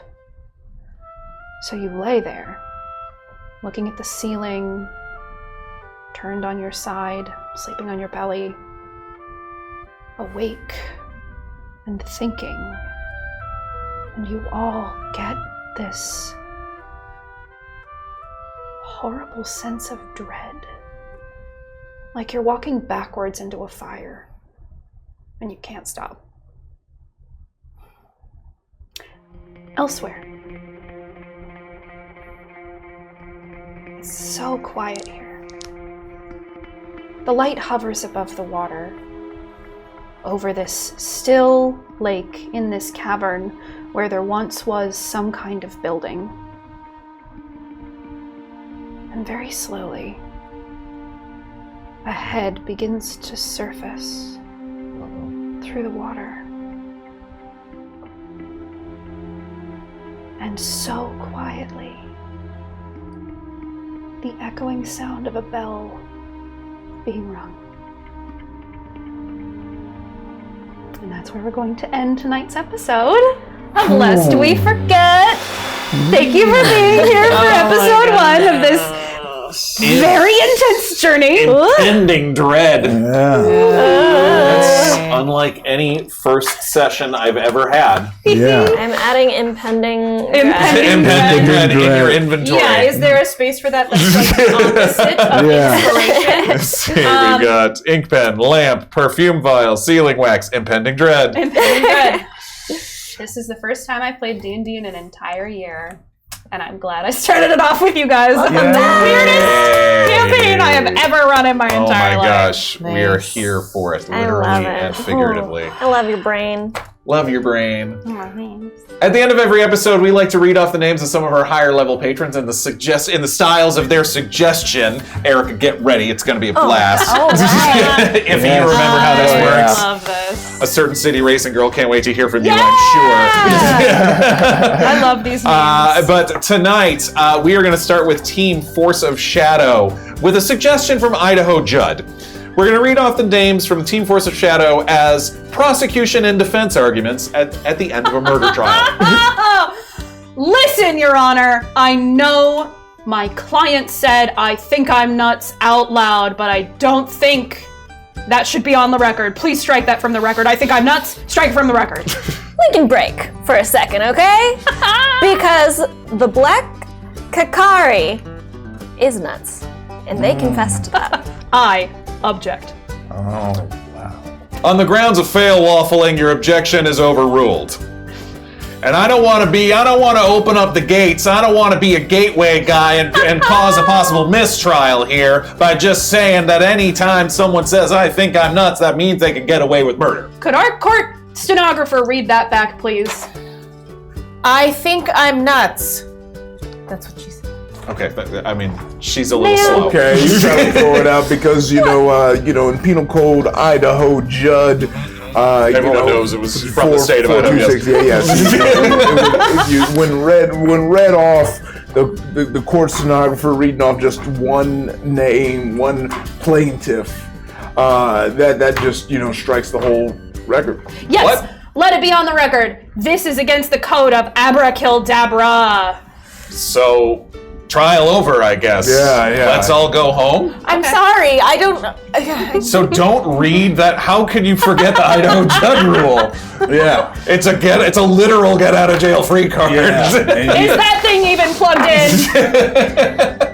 Who taught you how to type? Thank you, Team Force of Shadow. For Team Force of Light, with a suggestion from Tapartos. Let's see how this goes. Creating names for new dance crazes. Ooh.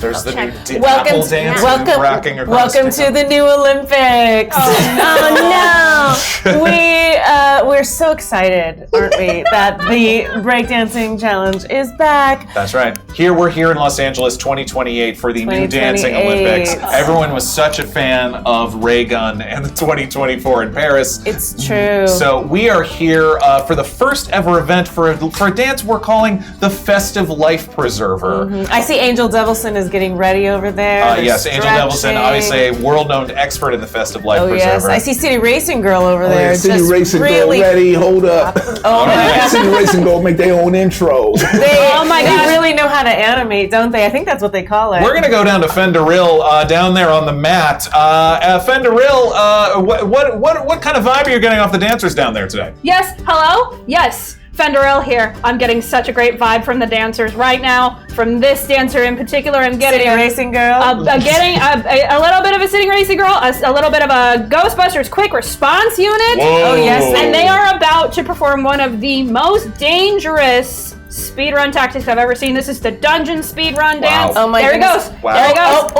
I really my see what gosh. you mean, Fenderil. That is a throwback to the Ghostbusters Quick Response Unit. I know. We all love a classic. Now, my in here. teenage daughter told me about this new dance called the Braba that I understand that Angel Devilson is going to be attempting. Oh, that's all very over popular. TikTok. I'm in my Very mid-40s. TikTok. I don't understand any of this. Oh, it's It's on okay. TikTok. We'll teach you how to do the TikTok. All Don't you right. worry. And don't worry about it, just Jules. Just Jules. All right. Live That's by. City Racing Girl's catchphrase. Let's Just see Jules. Angel Devilson do their thing. Some people call Angel Devilson unbearably loquacious. That's why she's decided to not utter a single word. It's hard to dance when I'm wearing my tool mask, so. Yeah. Oh. Yeah. Safety first. And she takes away the gold. Oh. Wait. The judges have decided to recalculate. Oh no. Again. And it's a tie for Double golds. Double gold Double for golds. City Racing Girl and Angel Devilson. First time I've ever seen this in my life, folks. Fenderil here, over and out. 2028. Let's take it away, Red Hot Chili Peppers. Go back now. Thank you, Team Force of Money. Oh my goodness. Thank you guys. So happy to be back. What a great time. Thank you, Rachel. As we're closing out real fast, want to run around and say, where can we find you? Who are you? Where can we find you? Morgan. I'm Morgan Peter Brown. You can find me at Morgan Peter Brown or Morgan Pete Brown. Where are you, Morgan Pete Brown? On X, formerly known as Twitter, because my name's one letter too long. Find me on Threads, because that's not problematic either. You can find me on Instagram at just a little KLC. Whoop, whoop. Ooh, I'm Ify Nwadiwe on all platforms. So yeah, check that out. Check it out. Take it out. I'm Erika.Fermina on Instagram and Threads and TikTok. And I'm still a style pixie on X and Twitch. And Instagram, weren't you? No. Instagram's been updated. I know, I have accidentally tried to tag the wrong person several times. That's okay, I still have that username. So it's still me. Good. Still you. And I'm Rachel Seeley. You don't need to find me. Yes, you anymore. do. Yes, you do. Oh, if you do, it's Yes. Sunny Seeley, Seeley on Twitter. I am technically on Instagram. I don't really look at other places, but this has been the Dungeon Run. Thank you to my wonderful players for being here on this very, very weird adventure. Oof, Love y'all. can't And wait I for more. can't wait to God. get crazier because it gets worse from here. What? And we'll see you next time. Yeah. Humankind. Be both. Yeah. Nailed it. We'll see you next time. It started. It started. It started. Started.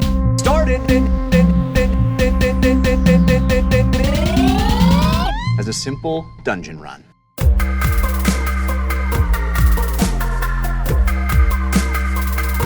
As a simple dungeon run.